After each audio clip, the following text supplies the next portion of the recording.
ആ കുടുംബത്തിന്റെ അവസ്ഥ എനിക്കറിയാം, ആ കുടുംബത്തിനും അറിയാം. വർഷങ്ങളായിട്ട് സാമ്പത്തികമായിട്ട് അവര് പല പല വലിയ കാര്യങ്ങളിൽ ഏർപ്പെട്ടിട്ട് ഒന്നും വിജയിക്കാതെ ഒരു മിനിമത്തേൽ ഇങ്ങനെ ഒരു തരത്തിൽ വലിച്ചു വലിച്ചു വലിച്ചു കൊണ്ടുപോകുന്ന ബിസിനസിന്റെ പല മേഖല കുടുംബത്തിനുണ്ട്. കയറി പോകുന്നില്ല. കൂടത്തിൽ തുടങ്ങിയവരൊക്കെ കയറിപ്പോയി, ഒരു കയറി പോകുന്നില്ല. അപ്പൊ ഈ മനുഷ്യൻ പറയും, എന്നെ വെച്ചാൽ ഇതാണോ ഞങ്ങൾക്ക് കിട്ടിയ പണി എന്ന് പറയുകയാണ്. അത്ഭുതം തോന്നിപ്പോകും.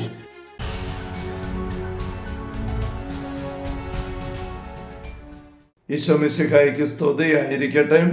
പ്രിയ സഹോദരരെ, പലരും ആവർത്തിച്ച് ചോദിക്കുന്നൊരു ചോദ്യമാണ്, അച്ഛാ ഈ മന്ത്രവാദം അല്ലെങ്കിൽ കൂടോത്രം, ആഭിചാരം, ക്ഷുദ്രപ്രയോഗം, കൈവിഷം എന്നൊക്കെ പറയുന്ന കാര്യങ്ങൾ വല്ലതും ഉള്ളതാണോ, കഥയുള്ള കാര്യങ്ങളാണോ, അങ്ങനത്തെ കാര്യം ഉള്ളതായിട്ട് പറയപ്പെടുന്നുണ്ടോ, അവയ്ക്ക് നിങ്ങൾക്ക് ശക്തിയുണ്ടോ? അങ്ങനെയുള്ള കാര്യങ്ങൾ ദൈവമക്കൾക്കെതിരെ അല്ലെങ്കിൽ ക്രൈസ്തവർക്കെതിരെ, സഭാമക്കൾക്കെതിരെ ആരെങ്കിലും പ്രയോഗിക്കുന്നുണ്ടോ? പ്രയോഗിച്ചാൽ അതിനെന്തെങ്കിലും ദൂഷ്യഫലം നമ്മുടെ മേൽ ഉണ്ടാക്കാനായിട്ട് പറ്റുമോ? അങ്ങനെ ഉണ്ടെങ്കിൽ എന്താ പ്രതിവിധി? ഇങ്ങനെയൊക്കെയുള്ള ചോദ്യങ്ങൾ. ഇതിനൊക്കെയുള്ളൊരു ഉത്തരമാണ് ഈ ഒരു വചന പങ്കുവെക്കൽ. Hallelujah, hallelujah, hallelujah. നമ്മൾ ഈ പറഞ്ഞ മേഖല എല്ലാം ഒരു വക പൈശാചിക പ്രവൃത്തികളുടെ മേഖലയാണല്ലോ. പിശാചിനെ കുറിച്ച്, സാത്താനെ കുറിച്ചൊക്കെ ദൈവവചനം ആരംഭം തന്നെ പറയുന്ന ഒരു കാര്യം, അവൻ ദൈവത്തെ വികൃതമായിട്ട് അനുകരിക്കാൻ നോക്കുന്നവനാണ്. ദൈവത്തെ അനുകരിക്കാൻ നോക്കുന്നത് വികൃതമായിട്ട് പോകുന്നു. ഏശയ്യായുടെ പുസ്തകത്തില് 14-ാമത്തെ അധ്യായത്തിൽ 9 മുതലുള്ള തിരുവചനങ്ങള് വിശുദ്ധ പിതാക്കന്മാര് ലൂസിഫർ എങ്ങനെയാണ് അധപതിച്ച് സാത്താനായത് എന്നതിൻ്റെ വിശുദ്ധ ഗ്രന്ഥ വെളിപാടായിട്ട് വ്യാഖ്യാനിക്കുന്നതാണ്. പ്രത്യേകിച്ചും 12 മുതലുള്ള വാക്യങ്ങൾ. അവിടെ ഉഷസ്സിന്റെ പുത്രനായ പ്രഭാത നക്ഷത്രമേ, നീ എങ്ങനെ ആകാശത്തു നിന്ന് വീണു? ഉഷസ്സിന്റെ പുത്രനായ പ്രഭാത നക്ഷത്രം, ലൂസിഫർ, പ്രകാശം വഹിക്കുന്ന മാലാഖ എന്ന അർത്ഥം. എങ്ങനെ വീണു? അതേപറ്റി നമ്മൾ വായിക്കുമ്പോൾ ഈ മാലാഖ ലൂസിഫർ സ്വയം പറഞ്ഞു, ഞാൻ അത്യുന്നതനെ പോലെ ആകും. 14-ാം വാക്യം, ദൈവത്തെ പോലെ ആകും. സഭയുടെ പദബോധന ഗ്രന്ഥം CCC മാലാഖ പിഴച്ച് സാത്താനുണ്ട് അതെങ്ങനെയാണെന്ന് വ്യാഖ്യാനിക്കുന്ന അവസരത്തിൽ പറയുന്നുണ്ട്, അവൻ്റെ ഉള്ളിലെ നടക്കാതെ പോയ ആഗ്രഹം ദൈവത്തെ പോലെ ആവുക. അതാണ് അവൻ ആദ്യ മാതാപിതാക്കളുടെ പക്കല് അവരെ വഴിതെറ്റിക്കാനായിട്ട് സംസാരിക്കുമ്പം ഈ പഴം തിന്നാൽ നിങ്ങൾ ദൈവത്തെ പോലെ ആകുമെന്ന് പറയുമ്പോൾ അറിയാതെ അവൻ പറഞ്ഞു പോകുന്നത് സഭ ചൂണ്ടിക്കാണിക്കുന്നുമുണ്ട്. അപ്പം സാത്താൻ നോക്കുമ്പം സാത്താൻ്റെ മുമ്പിൽ നിറഞ്ഞു നിൽക്കുന്ന ദൈവമാണ്. ആ ദൈവത്തെ പക്ഷെ ദൈവമായിട്ട് അംഗീകരിക്കാൻ സാത്താൻ തയ്യാറല്ല. ആ ദൈവത്തെ പോലെ തനിക്കാകണം, അതിനേക്കാൾ മുകളിലാകണം.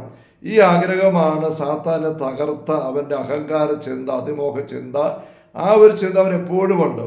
അവൻ്റെ ദൈവത്തെ പോലെ ആകാൻ അവൻ്റെ പരിശ്രമം നടന്നില്ല, അവൻ സാത്താനായിട്ട് തകർന്നു. പക്ഷെ പിന്നീട് അവൻ മനുഷ്യ മക്കളെ വഴിതെറ്റിക്കാൻ അവൻ്റെ അസ്വസ്ഥ ഇറങ്ങിത്തിരിക്കുമ്പോൾ ദൈവം ചെയ്തതായിട്ട് കാണുന്ന കാര്യങ്ങളെല്ലാം അവൻ അനുകരിക്കാൻ നോക്കുന്നുണ്ട്. ദൈവത്തെ പോലെ ആകാനാണ് അവൻ്റെ പരിശ്രമം. ആ പരിശ്രമത്തിൽ അവൻ വികൃതമായ കർമ്മങ്ങൾ ചെന്ന് പെടുന്നുണ്ട്. പക്ഷെ അവൻ്റെ ശക്തി ആ മേഖലയിൽ വരുന്നുമുണ്ട്. ഉദാഹരണത്തിന് മന്ത്രവാദം എന്ന് നമ്മൾ കേൾക്കുന്നു.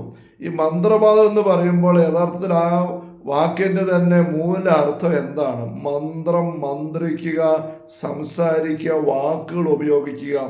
വാക്കുകൾ ഉപയോഗിക്കുക നമ്മൾ 2 തരത്തിലല്ലേ. ഒന്ന് മറ്റുള്ളവരോട് സംസാരിക്കാൻ, അവർക്ക് നമ്മുടെ ആശയങ്ങൾ പങ്കുവെച്ചു കൊടുക്കാൻ, അവരെ പ്രോത്സാഹിപ്പിക്കാൻ, അങ്ങനെ. പിന്നെ ദൈവത്തോട് സംസാരിക്കുന്നത് പ്രാർത്ഥനയാണ്. ദൈവത്തിൻ്റെ ശക്തി തമ്മിലേക്ക് പ്രാർത്ഥന വഴി എടുത്ത് കൃപാവരം നിറഞ്ഞ പരിശുദ്ധാത്മാവിനെ സ്വീകരിച്ചുകൊണ്ട് പ്രവർത്തിക്കാനായിട്ട്. അതുകൊണ്ടാണ് യോഹന്നാൻ സുവിശേഷം 1-ാം അധ്യായത്തിൽ 1 മുതലുള്ള വാക്യങ്ങളിൽ ആദിയിൽ വാക്ക് ഉണ്ടായിരുന്നു, വചനം, ലോഗോസ്. വചനം ദൈവത്തിന് കൂടെയായിരുന്നു, വചനം ദൈവമായിരുന്നു. ദൈവത്തിന്റെ വചനം മാംസമായി വന്നതാണ് ഈശോ. ദൈവം തന്റെ വചനത്താലാണ് സകലവും സൃഷ്ടിച്ചത്. വചനത്തിലൂടെയാണ് ദൈവം മനുഷ്യ മക്കളെ പരിപാലിക്കുന്നതും നയിക്കുന്നതും.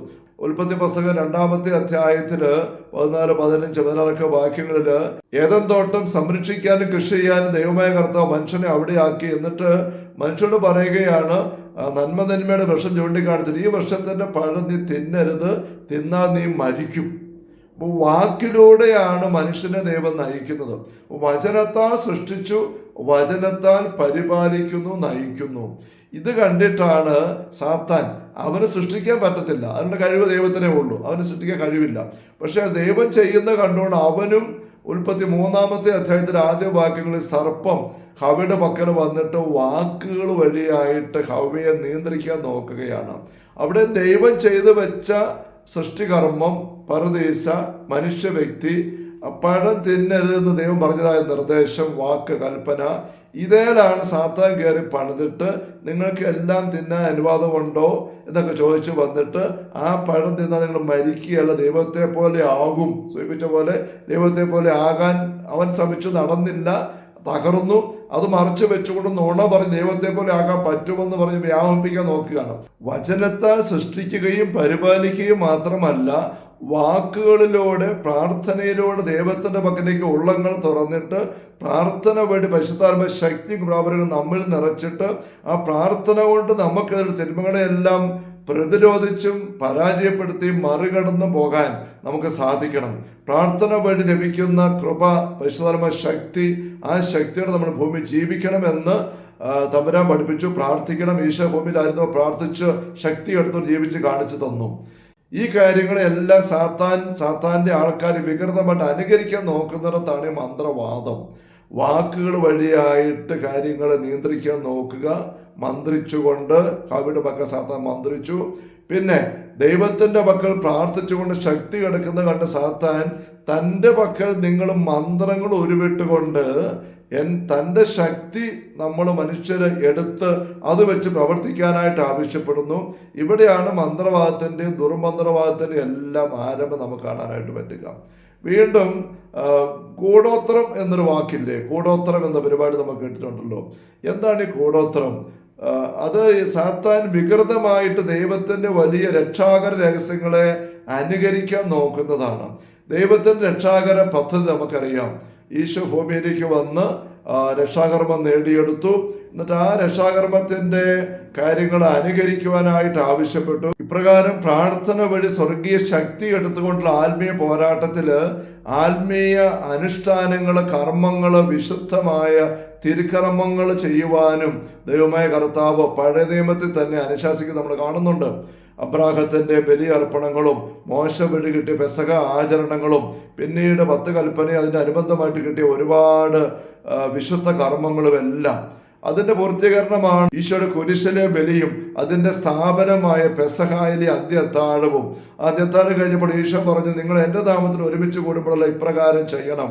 അങ്ങനെ പഴയ നിയമ കാലഘട്ടത്തിലും പുതിയ നിയമ കാലഘട്ടത്തിലും നിരവധിയായ തിരുക്കർമ്മങ്ങള് മനുഷ്യ മക്കൾ ചെയ്യാനായിട്ട് ദൈവം ക്രമീകരിച്ചു.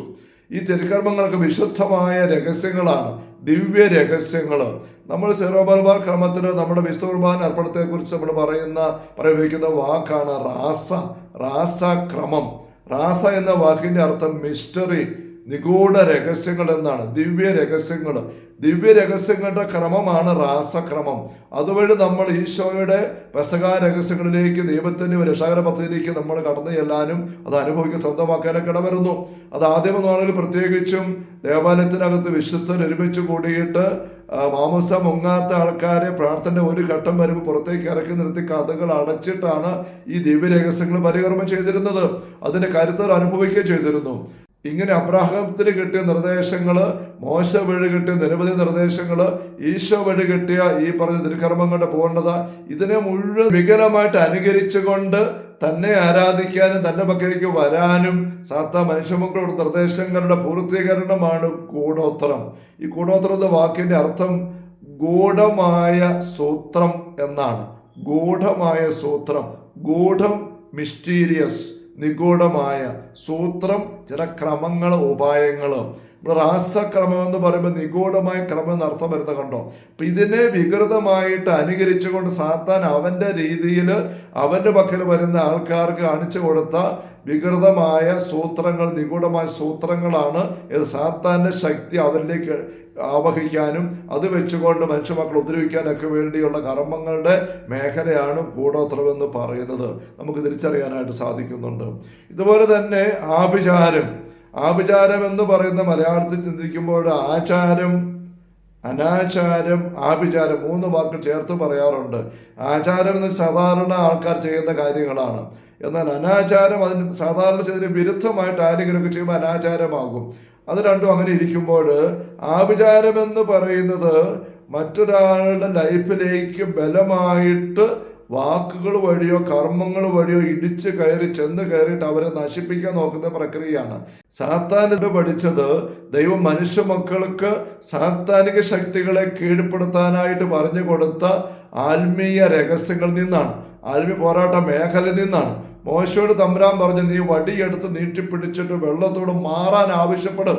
വെള്ളം നിറഞ്ഞു കിടക്കുന്ന ചെങ്കടല് അതിലേക്ക് വടിയെടുത്ത് നീട്ടിപ്പിടിച്ചുകൊണ്ട് ആജ്ഞാപിച്ചപ്പോൾ വെള്ളം പകുത്തു മാറി.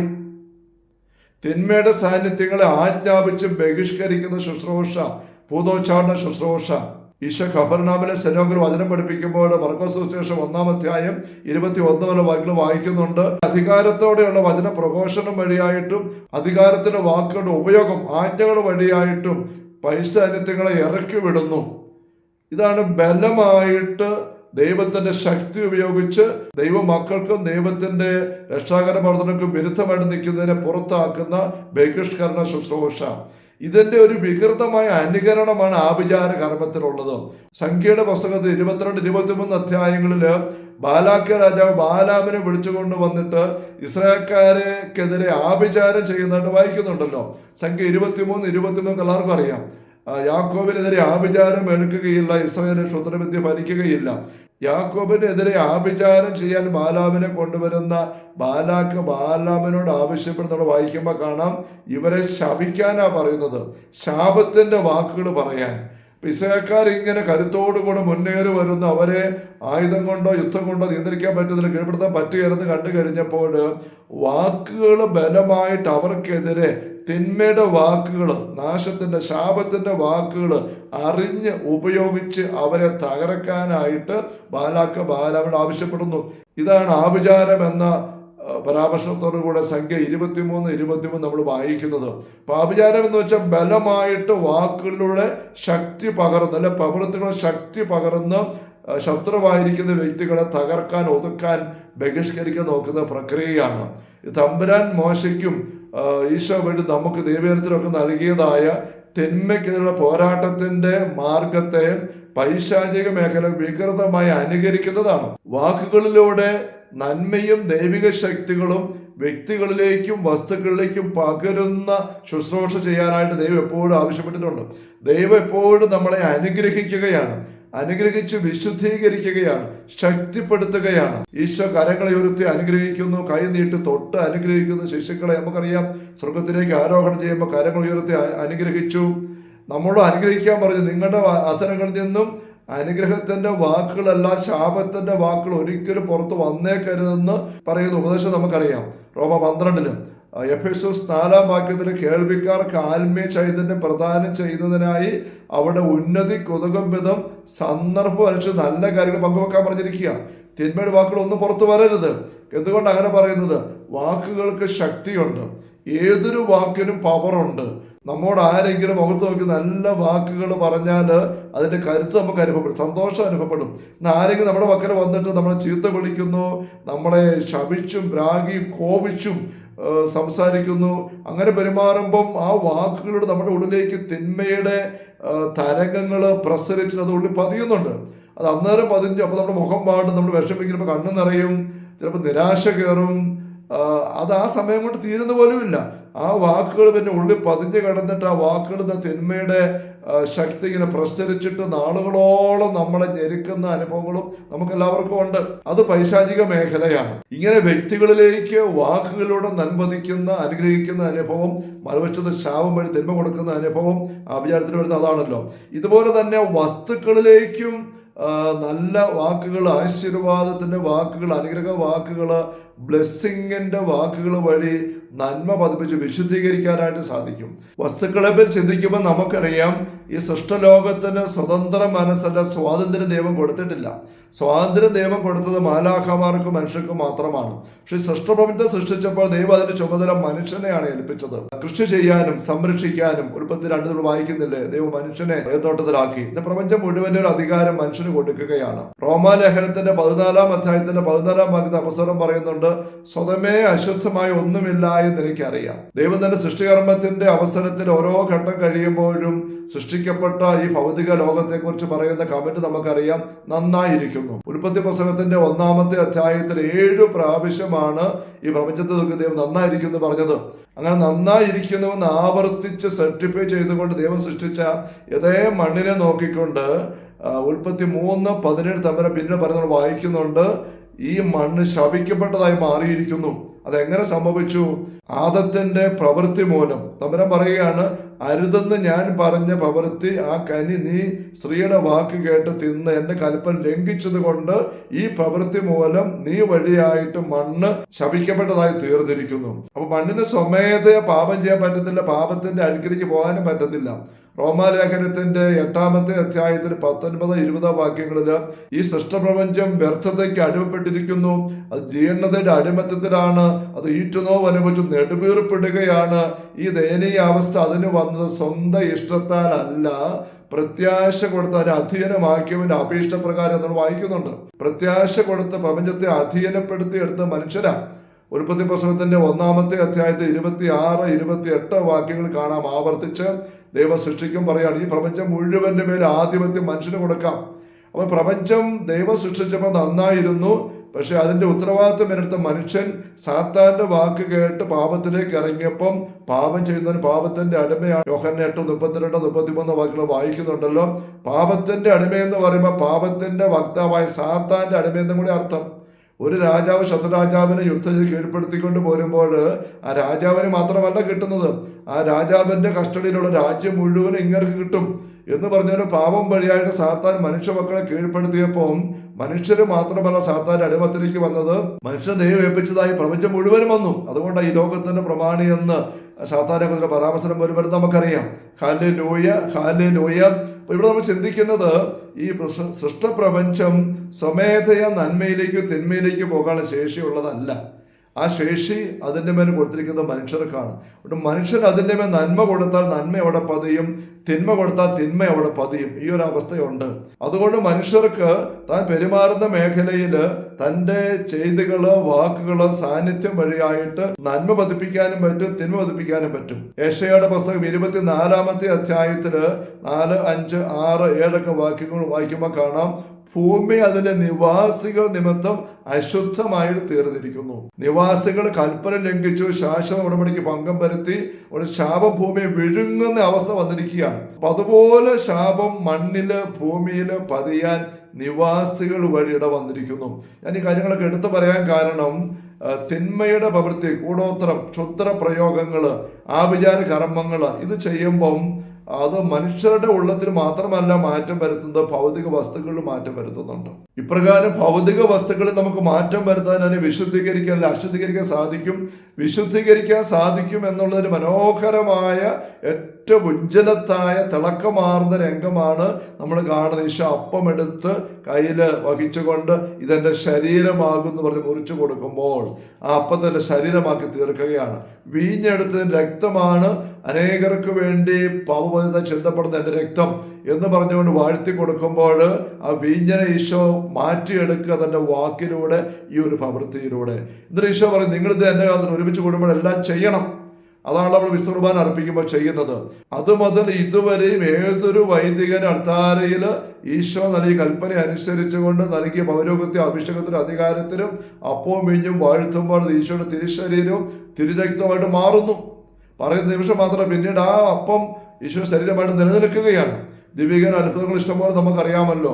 അടുത്ത കാലത്ത് വിളക്കന്നൂര് അൾത്താരയിൽ ഇരിക്കുന്ന 12 വർഷം മുമ്പ് വാഴ്ത്തിയ തിരുവോസ്തി ഈശോയുടെ തിരുമുഖം പതിഞ്ഞു എന്ന് മാത്രമല്ല, ഈശോയുടെ ശരീരമായി തീർന്ന അപ്പം ഈ 12 വർഷമായിട്ട് അനേക സ്ഥലങ്ങളിലൊക്കെ കൊണ്ടുപോയി നമുക്കറിയാം. അവിടെ രൂപതാ കേന്ദ്രത്തിലും തലശ്ശേരിയിൽ, പിന്നെ കാക്കനാട് രൂപതാ നമ്മുടെ സഭാ കേന്ദ്രത്തിലും വത്തിക്കാനിലും ബാംഗ്ലൂര് ലാബിലും എല്ലാം കൊണ്ടുപോയിട്ട് 12 വർഷം അവിടെ ഇവിടെ എല്ലാം കൊണ്ടുപോയി പല കാലാവസ്ഥയും പരവാശം എക്സ്പോസറായി ഇതൊക്കെ ചെയ്തിട്ട് ആ തിരുവോസ്തി ചീഞ്ഞു പോവുകയോ പൂത്തു പോവുകയോ കെട്ടുപോവുകയോ അറ്റുപോവുകയോ ഒന്നും ചെയ്യാതെ ഇപ്പോഴും അതേ അപ്പമായിട്ടിരിക്കുന്നു.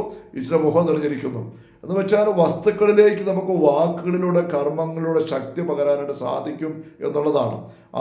ഏതൊരു മനുഷ്യ വ്യക്തിയുടെ വാക്കിന് പവർ നമ്മൾ കണ്ടു കഴിഞ്ഞു. അത് ദൈവത്തിന്റെ നാമത്തിൽ പറയുമ്പം അതിന് അപാരമായ പവറാണ്. ഒരു വാക്കിന്റെ വില എന്ന് പറയുന്ന ആളിനെ അനുസരിച്ചാണ്. ദൈവത്തിന്റെ വാക്കിന് ദൈവത്തിന്റെ പവറുണ്ട്. ഉണ്ടാകട്ടെ എന്ന് പറഞ്ഞപ്പോൾ ഇല്ലായ്മ ഉണ്ടായി, വചനം മാംസമായി, ദൈവത്തിന്റെ വാക്ക് വചനം മാംസം വന്ന ഈശോ ലാസറെ പുറത്തു വരിക എന്ന് പറയുമ്പോൾ ലാസർ പുറത്ത് വന്ന് ചീഞ്ഞെറിഞ്ഞ ആള് ബാലിക പുറത്തു വരിക, ബാലിക എഴുന്നേൽക്കും എന്ന് പറഞ്ഞപ്പോൾ മരിച്ച പെൺകുട്ടി എണീറ്റു. നമുക്കറിയാം വാക്കിന്റെ ശക്തി പറയുന്ന ആളിനെ അനുസരിച്ച. അപ്പൊ നമ്മൾ പിശാചിനെ ബഹിഷ്കരിക്കുമ്പോൾ യേശു നാമത്തിലാണ്. പഴയ നിയമത്തിലും അഹ്റോനോടൊക്കെ ആശീർവദിക്കാൻ, അനുഗ്രഹിക്കാൻ ദൈവം പറഞ്ഞു കൊടുക്കുമ്പോൾ കർത്താവിന്റെ നാമത്തിൽ വേണം ആശീർവദിക്കാൻ. കർത്താവിന്റെ നാമം ജനങ്ങൾ പതിപ്പിക്കണം. ആ നാമത്തിന്റെ ശക്തി നിങ്ങൾ ആശീർവദിക്കണം. അപ്പൊ ദൈവത്തിന്റെ ശക്തി അനുഗ്രഹം അവിടെ പതിയും.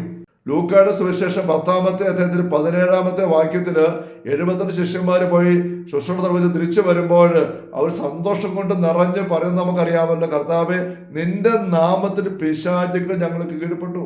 യേശു നാമത്തില് ആജ്ഞാപിച്ചാണ് നമ്മൾ പിശാചിനെ ബഹിഷ്കരിക്കുന്നത്.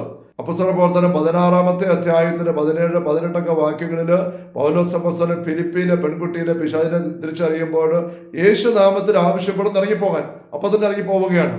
പിന്നീട് അപ്പോസ്തല പ്രവർത്തനം 19 പൗലോസ് പ്രസംഗിക്കുന്ന യേശുവിന്റെ നാമത്തിൽ എന്ന് പറഞ്ഞുകൊണ്ട് യേശുവിന്റെ നാമം പിശാചുക്കളെ പ്രയോഗിച്ചു നോക്കുന്ന വ്യക്തികളെ സ്കേവയുടെ പത്രമാർക്ക് നമ്മൾ കാണുന്നുണ്ട്.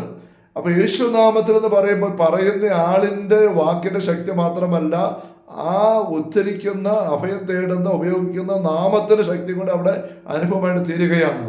അങ്ങനെ നമ്മൾ ദൈവികമായ ശക്തി നമ്മുടെ വാക്കുകളിലൂടെ, ശുശ്രൂഷകളിലൂടെ ചുറ്റുമുള്ള വ്യക്തികളിലേക്കും വസ്തുക്കളിലേക്ക് പോലും പതിക്കുന്ന ഒരു യാഥാർത്ഥ്യമായിരിക്കെ സാത്താനെ ശ്രദ്ധിച്ചിട്ട് അവൻ അവന്റെ ആൾക്കാർക്ക് പറഞ്ഞു കൊടുക്കുകയാണ്, നിങ്ങൾ തിന്മയുടെ വാക്കുകൾ പറയുക, ശാപത്തിന്റെ വാക്കുകൾ പറയുക, നാശത്തിന്റെ വാക്കുകൾ പറയുക, അതിനോട് തിന്മയും നാശവും പ്രസരിക്കും. അതിനും അപ്പുറത്ത് സാത്താന്റെ നാമം പറഞ്ഞുകൊണ്ട് ശപിക്കുക, സാത്താന്റെ നാമം പറഞ്ഞുകൊണ്ട് തിന്മ വസ്തുക്കളിൽ പതിപ്പിക്കുക. അങ്ങനെ സാത്താന്റെ നാമത്തില് തിന്മയുടെ ശക്തി വസ്തുക്കളിൽ പതിപ്പിക്കുന്ന മേഖലയാണ് ക്ഷുദ്ര പ്രയോഗം, ക്ഷുദ്ര വസ്തുക്കളുടെ മേഖല. നമ്മൾ വിശുദ്ധ കുർബാന അർപ്പിക്കുമ്പോൾ അപ്പം തയ്യാറാക്കുമ്പോൾ അതില് വിശുദ്ധ അടയാളങ്ങൾ ചിത്രീകരിക്കുന്നുണ്ട്. കുരിശടയാളം, യേശൂസ് ഹോമിനോര് സാൽവാത്തോർ IHS അടയാളങ്ങള്. ഇങ്ങനെ അടയാളങ്ങൾ ഉപയോഗിച്ചുകൊണ്ട് തിന്മയ്ക്കെതിരെ പൊരുതുന്ന ശുശ്രൂഷയുടെ രംഗങ്ങൾ നമുക്ക് പഴയ നിയമത്തിൽ കാണാനായിട്ട് പറ്റും. ജ്ഞാനത്തിന്റെ പുസ്തകത്തിന് 18-ാമത്തെ അധ്യായത്തിന്റെ അവസാന ഭാഗത്ത് വരുമ്പോൾ ഒരു പ്ലേഗ് ബാധിച്ചിട്ട് അനേകര് ഇസ്രായേൽക്കാർ മരിച്ചു വീഴുമ്പോൾ അഹ്റോൻ ശക്തമായ ശുശ്രൂഷയ്ക്ക് ധൂപകലശവും ഒക്കെ ആയിട്ട് വിശുദ്ധ വസ്ത്രങ്ങൾ അണിഞ്ഞുകൊണ്ട് ഇറങ്ങിത്തിരിക്കുന്നു. അപ്പൊ അദ്ദേഹത്തിന്റെ വസ്ത്രത്തില്, വിശുദ്ധ വസ്ത്രത്തില് വിശുദ്ധ അടയാളങ്ങൾ ചിത്രണം ചെയ്തിട്ട് എടുത്തു പറഞ്ഞിരിക്കുകയാണ്. വിനാശകൻ ഈ അടയാളങ്ങൾ കണ്ടു ഭയന്ന് പിൻവാങ്ങിയെന്ന് ഒരു എടുത്തു പറഞ്ഞിരിക്കുന്നത് കാണാനായിട്ട് പറ്റും. നമ്മൾ കുരിശ് അടയാളത്തിൽ ആശീർവദിക്കുന്നു, കുരിശിന്റെ അടയാളം ഉപയോഗിക്കുന്നു, ക്രൂശിത രൂപങ്ങൾ ഉപയോഗിക്കുന്നുണ്ടല്ലോ. അതിന്റെ മുമ്പിൽ കുരിശ് കണ്ട ചെകുത്താനെ പോലെ എന്നുള്ള ഒരു പഴഞ്ചൊല്ല് പോലും ഉളവാക്കത്തക്ക രീതിയിൽ ഈ അടയാളത്തിന് മുമ്പിൽ അടയാളത്തിലൂടെ പ്രസരിക്കുന്നതായ ശക്തിക്ക് സാത്താനും അവൻ ശക്തി കീഴ്പ്പെട്ട് പിന്മാറി നമ്മൾ തിരിച്ചറിയുന്നുണ്ട്. ഇങ്ങനെ വിശുദ്ധമായ അടയാളങ്ങൾ പതിച്ച വസ്തുക്കള്, അതുവഴിയുള്ള ദൈവിക പ്രവർത്തനങ്ങൾ കണ്ടിട്ട് പൈശാചിക മേഖല അതിനെ അനുകരിക്കാൻ നോക്കുന്നു. പൈശാചികമായ അടയാളങ്ങൾ തകിടുകളിൽ വരച്ചു വെക്കുന്നു. പൈശാചികമായ ശബ്ദങ്ങളുടെ, മന്ത്രങ്ങളുടെ അക്ഷരങ്ങള് തകിടുകൾ വരച്ചും കുറിച്ചും വെക്കുന്നു.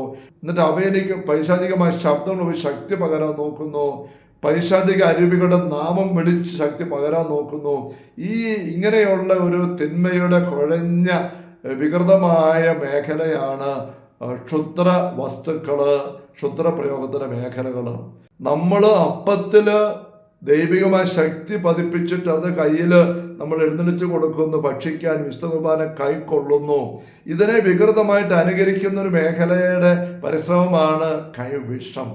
കയ്യിൽ വിഷം കൊടുത്ത് കൊല്ലാൻ നോക്കും. അത് വെറുതെ വിഷകരമായ സാധനങ്ങൾ കലർത്തിയ ഭക്ഷണം മാത്രമല്ല, വിഷകരമായ സാധനങ്ങൾ കലർത്തിയാലും അല്ലെങ്കിലും ആ ഭക്ഷണത്തിലേക്ക് പൈശാചികമായ നശീകരണ ശക്തി ആവഹിച്ച് മന്ത്രിച്ച് പതിപ്പിച്ചിട്ട് കൊടുക്കുന്നർത്ഥം. അതാണ് കൈവശത്തിന്റെ മേഖല. അതിന് അതിൻ്റെതായ പവറുണ്ട്.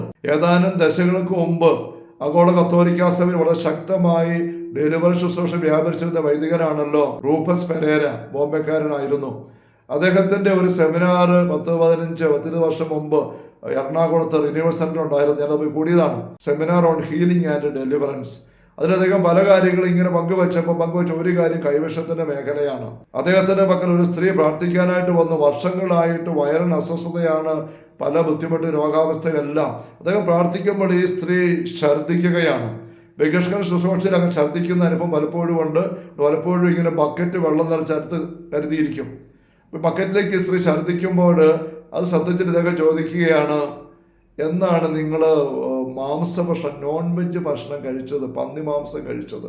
ആ സ്ത്രീ പറഞ്ഞു, അച്ഛൻ ഞാൻ വർഷങ്ങളായിട്ട് മാംസഭക്ഷണം കഴിച്ചിട്ടേ ഇല്ല. അച്ഛൻ പറഞ്ഞു, അങ്ങനെയല്ല, നിങ്ങൾ ഈ ബക്കറ്റിലേക്ക് നോക്കിക്കേ. ആ സ്ത്രീ നോക്കുമ്പോൾ കാണുന്നത് ഒരു പന്നി മാംസത്തിന്റെ ഒരു കഷണം, തൊലിയുടെ ഭാഗം. ആ തൊലിയുടെ പുറത്തേക്ക് ഇങ്ങനെ രോമമുള്ളത് വളർന്ന് ചുരുണ്ട് ഇങ്ങനെ കിടക്കുന്നു. ഇത് കണ്ടിട്ടാണ് അച്ഛൻ ചോദിച്ചത്, നിങ്ങൾ എന്നാണ് പന്നി മാംസം കഴിച്ചത് എന്ന്. അപ്പൊ ആ സ്ത്രീക്ക് നിഷേധിക്കാൻ പറ്റുന്നില്ല. ആ സ്ത്രീയെ ഓർത്തുകൊണ്ട് പറയുകയാണ്, അച്ഛാ ഒരു 10 വർഷമെങ്കിലും ആയിട്ടുണ്ടാവും ഞാൻ വീട്ടിൽ നിന്ന് അവസാനമായിട്ട് ഇങ്ങനെ പന്നി മാംസം കഴിച്ചിട്ട്. പെട്ടെന്ന് ആ സ്ത്രീ കൂട്ടിച്ചേർക്കുകയാണ്, അച്ഛാ 10 വർഷമായി എനിക്ക് ഈ അസ്വസ്ഥത, വയറുവേദന പ്രശ്നമെല്ലാം ആരംഭിച്ചിട്ട്. ഇതുപോലെ അച്ഛൻ പറയുകയാണ്, 10 വർഷം മുമ്പ് കൊടുത്തതായ ഭക്ഷണത്തിന് പൈശാചികമായ ശക്തി ഇങ്ങനെ ആവഹിച്ച് അത് കൊടുത്തു. അത് ഉള്ളിൽ ചെന്നിട്ട് ദഹിച്ചു പോകാതെ കിടക്കുകയാണ്. ഇങ്ങനെ കിടക്കുമ്പോൾ ചിലപ്പോൾ നിങ്ങൾ ചിന്തിക്കും, അതൊക്കെ ഉള്ള കാര്യമാണോ അച്ഛൻ? ചിലപ്പോൾ കെട്ടുകഥകളില്ല, തോന്നലല്ലേ? ആത്മീയമായ ശക്തിക്ക് ഭൗതിക വസ്തുക്കളിൽ മാറ്റങ്ങൾ വരുത്താൻ സാധിക്കുമെന്നുള്ളത് നമുക്ക് നിരന്തര അനുഭവം അല്ലേ? ഇപ്പം ഞാൻ പറഞ്ഞു, വിളക്കന്നൂരത്തെ അൾത്താരയിൽ ഒരു തിരുവോസ്തി ഇരിക്കുന്നു. 12 വർഷമായിട്ട് ആ അപ്പം ഗോതമ്പപ്പം അതിൻ്റെ സ്വാഭാവിക പ്രകൃതം മറികടന്ന അവസ്ഥയിൽ അത് കുശുത്ത് പോകാതെയും പൂത്തു പോകാതെയും കേടുവരാതിരിക്കുന്നത് കണ്ടില്ലേ? 1300 വർഷമായിട്ട് ലാഞ്ചാനോയിലെ അൾത്താരയിൽ അന്ന് കൊതാശ ചെയ്ത അപ്പവും മീഞ്ഞും ഇപ്പോഴും മാംസ കഷ്ണങ്ങളായിട്ടും രക്തഗോളങ്ങളായിട്ട് ഇരിക്കുന്നത് നമുക്കറിയാം. വിശുദ്ധരുടെ ശരീരം അഴിഞ്ഞു പോകാതെ നൂറ്റാണ്ട് ഇരിക്കുന്ന ദൃശ്യശിപ്പിൽ എത്ര മാത്രമുണ്ട് നമുക്കറിയാം. എന്ന് വെച്ചാൽ ഭൗതിക വസ്തുക്കളിലേക്ക് ആത്മീയ ശക്തി പ്രസരിക്കുമ്പം ഭൗതിക വസ്തുക്കളുടെ സ്വാഭാവികമായ സവിശേഷതകൾ അല്ലെങ്കിൽ സ്വഭാവം മാറി അത് മറികടക്കപ്പെട്ട അവസ്ഥ ഇരിക്കുന്നതിന് അനേക തെളിവുകളുണ്ട്. പൈശാചിക ശക്തി നിസ്സാരമാണ് ദൈവശക്തിയുമായിട്ട് കമ്പയർ ചെയ്യുമ്പം. എങ്കിലും പിശാചിനെ കുറിച്ച് ഈശോ പറഞ്ഞില്ല, അവൻ ശക്തനാണ്. മത്തായി സുവിശേഷം 12-ാമത്തെ അധ്യായത്തിൽ 27, 28, 29 വാക്യങ്ങളിൽ ശക്തൻ കാവൽ നിൽക്കുമ്പോൾ അവന്റെ കയ്യിലുള്ളവരെ എങ്ങനെ വീണ്ടെടുക്കാൻ പറ്റും? ശക്തനെ കൂടുതൽ ശക്തനുമെന്ന് ബന്ധിച്ചാൽ അവന്റെ കസ്റ്റഡിയിലുള്ളതിനെ വീണ്ടെടുക്കാൻ പറ്റും. സാത്താൻ ശക്തനാണ്, മാലാഖ പിഴച്ചതാണ്. മാലാഖമാരുടെ പല ഗണങ്ങളുണ്ടെന്ന് നമുക്കറിയാം. ശക്തി കൂടിയത് കുറഞ്ഞതൊക്കെയുണ്ട്. 9 ഗണങ്ങൾ മാലാഖമാർക്കിടയിൽ നിന്ന് പിഴച്ച പിശാചുക്കൾക്കിടയിലും ശക്തി കൂടിയത് കുറഞ്ഞതുകൊണ്ട്. അതുകൊണ്ടാണ് മത്തായി 12:45 വാക്യത്തിൽ അശുദ്ധാത്മ പുറത്തു പോയി തിരിച്ചു കയറാൻ നോക്കുമ്പോൾ ആളൊഴിഞ്ഞ് കിടക്കുന്ന കാണുന്നു. അപ്പോൾ തന്നെക്കാൾ ദുഷ്ടരായ പേരെ 7 ഞങ്ങൾ കൂട്ടിക്കൊണ്ട് വരുന്നു. അപ്പൊ ദുഷ്ടത കൂടിയത് കുറഞ്ഞ പിശാചുക്കിടയിലുണ്ട്. മാലാഖമാരിലും പിശാചുക്കളിലും ഏറ്റവും ശക്തി കുറഞ്ഞ ഒരു സാന്നിധ്യത്തിന് പോലും മനുഷ്യന്റെ ശക്തിക്ക് അതീതമായ ശക്തിയുണ്ട്. പിശാചിന്റെ സാന്നിധ്യം ഒരു വ്യക്തിയിൽ വെളിപ്പെടുമ്പോൾ ബഹിഷ്കരണ ശുശ്രൂഷയിൽ ആ വ്യക്തിയെ നിയന്ത്രിക്കുക എന്ന് പറയുന്നത് വലിയ ബുദ്ധിമുട്ടാണ്. മർക്കോസ് സുവിശേഷം 5-ാമത്തെ അധ്യായത്തിൽ ആദ്യം 1 മുതൽ വാക്യങ്ങളിൽ ലഗിയോൻ ആ അവസ്ഥ പിശാചുബാധനെ കുറിച്ച് വായിക്കുമ്പോൾ ചങ്ങലകൾ കൊണ്ടും കൈവിലങ്ങുകൾ കൊണ്ടും കാൽവിലങ്ങുകൾ കൊണ്ടും അവനെ ബന്ധിക്കാനായിട്ട് അനേകർ ശ്രമിച്ചു, മറവാച്ച് ശ്രമിച്ചു. പക്ഷെ അവയെല്ലാം വലിച്ച് ചങ്ങല പൊട്ടിക്ക് കാൽവിലങ്ങ് തകർക്കുകയും ചെയ്തുകൊണ്ട് പോയിരുന്നു. അവനെ ഒതുക്കി നിർത്താൻ ആർക്കും പറ്റുമായിരുന്നില്ല. പൈസ സാന്നിധ്യമുള്ള ഇതിന് പ്രാർത്ഥിക്കുമ്പോൾ സാന്നിധ്യം മാനിഫെസ്റ്റ് ചെയ്യുമ്പോൾ വെളിപ്പെടുമ്പോൾ 5, 6, 8, 10 പേര് പിടിച്ചാൽ പോലും ഒതുങ്ങിയല്ലാത്ത പവർ വെളിപ്പെടുത്താൻ കാണാനായിട്ട് പറ്റും. മനുഷ്യ അതീതമായ പവറുണ്ട് അരൂപിയുടെ മേഖലയ്ക്ക്. ഇപ്പൊ ദൈവത്തിന്റെ ശക്തി ഉപയോഗിച്ചുകൊണ്ട് നമ്മൾ ഒരു അപ്പം കുദാശ ചെയ്യുമ്പോൾ അതിൽ ദൈവശക്തി നിറയുന്നു. പക്ഷെ പിശാചിന് അവന്റെ ശക്തിയുണ്ട്. അത് ഉപയോഗിക്കുന്ന വ്യക്തികൾക്ക് അവന്റെ ശക്തി ഭക്ഷണത്തിലും ഇങ്ങനെ വസ്തുക്കൾ പതിപ്പിക്കാനായിട്ട് സാധിക്കും. അങ്ങനെ എവിടെ മേൽ പതിക്കപ്പെടുന്ന ശക്തി അവൻ കലാകാലം നിലനിൽക്കും എന്നുള്ളത് നമ്മൾ തിരിച്ചറിയണം. ഞാൻ ചില പങ്കുവെക്കലിൽ സൂചിപ്പിച്ചിട്ടുണ്ട്, ഇങ്ങനെ തിന്മ പതിഞ്ഞു കിടക്കുന്ന ഭവനങ്ങൾ, വസ്തുക്കൾ ഉണ്ടെന്ന് പറഞ്ഞാൽ ശരിയാണോ എന്ന് ഒരു സെക്കുലർ സ്റ്റഡി നടത്തുന്ന കുറച്ച് ആൾക്കാരുടെ ഒരു പങ്കുവെക്കല്. കോളിൻ വിൽസൺ എന്ന് പറഞ്ഞ ഒരു ഗ്രന്ഥകാരൻ 1978 എഴുതിയ മിസ്റ്ററീസ് എന്നൊരു സെക്കുലർ ബുക്കാണ്. അതിനകത്ത് ഇങ്ങനെയുള്ള ചില കാര്യങ്ങളെ കുറിച്ച് പരാമർശനമുണ്ട്.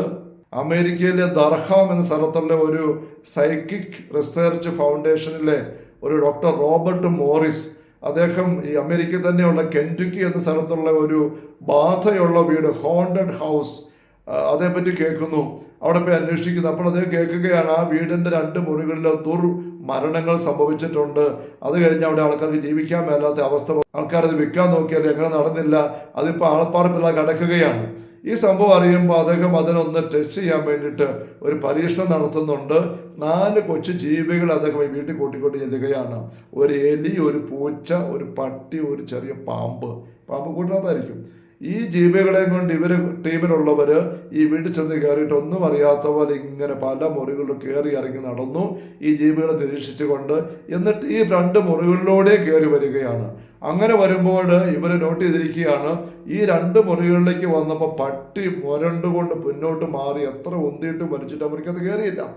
പൂച്ചയാകട്ടെ ഉടമസ്ഥന്റെ തോളിൽ നിന്ന് പെട്ടെന്ന് അസ്വസ്ഥപ്പെട്ട് ചാടി ഇറങ്ങിയിട്ട് അപ്പുറത്തൊരു കസേരയിൽ പോയി ഇങ്ങനെ പമ്മിയിരുന്നു പറഞ്ഞിരിക്കുകയാണ്. പാമ്പ് അതുവരെയും കൂടുതൽ സ്വസ്ഥമായിരുന്നു. പക്ഷേ ഈ മുറിയിലേക്ക് വന്നപ്പോൾ ഈ പാമ്പ് പെട്ടെന്ന് ഉണർന്ന് എണീറ്റിട്ട് ഹിസിങ് സൗണ്ടുമായിട്ട് ഇങ്ങനെ റിയാക്ട് ചെയ്ത് ഭയത്തോടുകൂടെ നിൽക്കുന്നതായിട്ട് കണ്ടു. എലി ഒരു മാറ്റവും കാണിച്ചില്ല. അപ്പോൾ അവർ ഒരു പ്രത്യേക മാനദണ്ഡം വെച്ചാൽ 4 ജീവികൾ തിരഞ്ഞെടുത്തപ്പോൾ ഇതുവരെ ഒരു പറയുകയാണ്, ഈ 2 മുറികളിൽ അന്തരീക്ഷം, ആത്മീയ അന്തരീക്ഷം വ്യത്യാസമുള്ളതാണ്. മറ്റു മുറികളൊന്നും ഈ ഒരു പ്രത്യേക പ്രതികരണം ഈ ജീവികൾ കാണിച്ചില്ല എന്നൊരു എടുത്തു പറഞ്ഞിരിക്കുകയാണ്.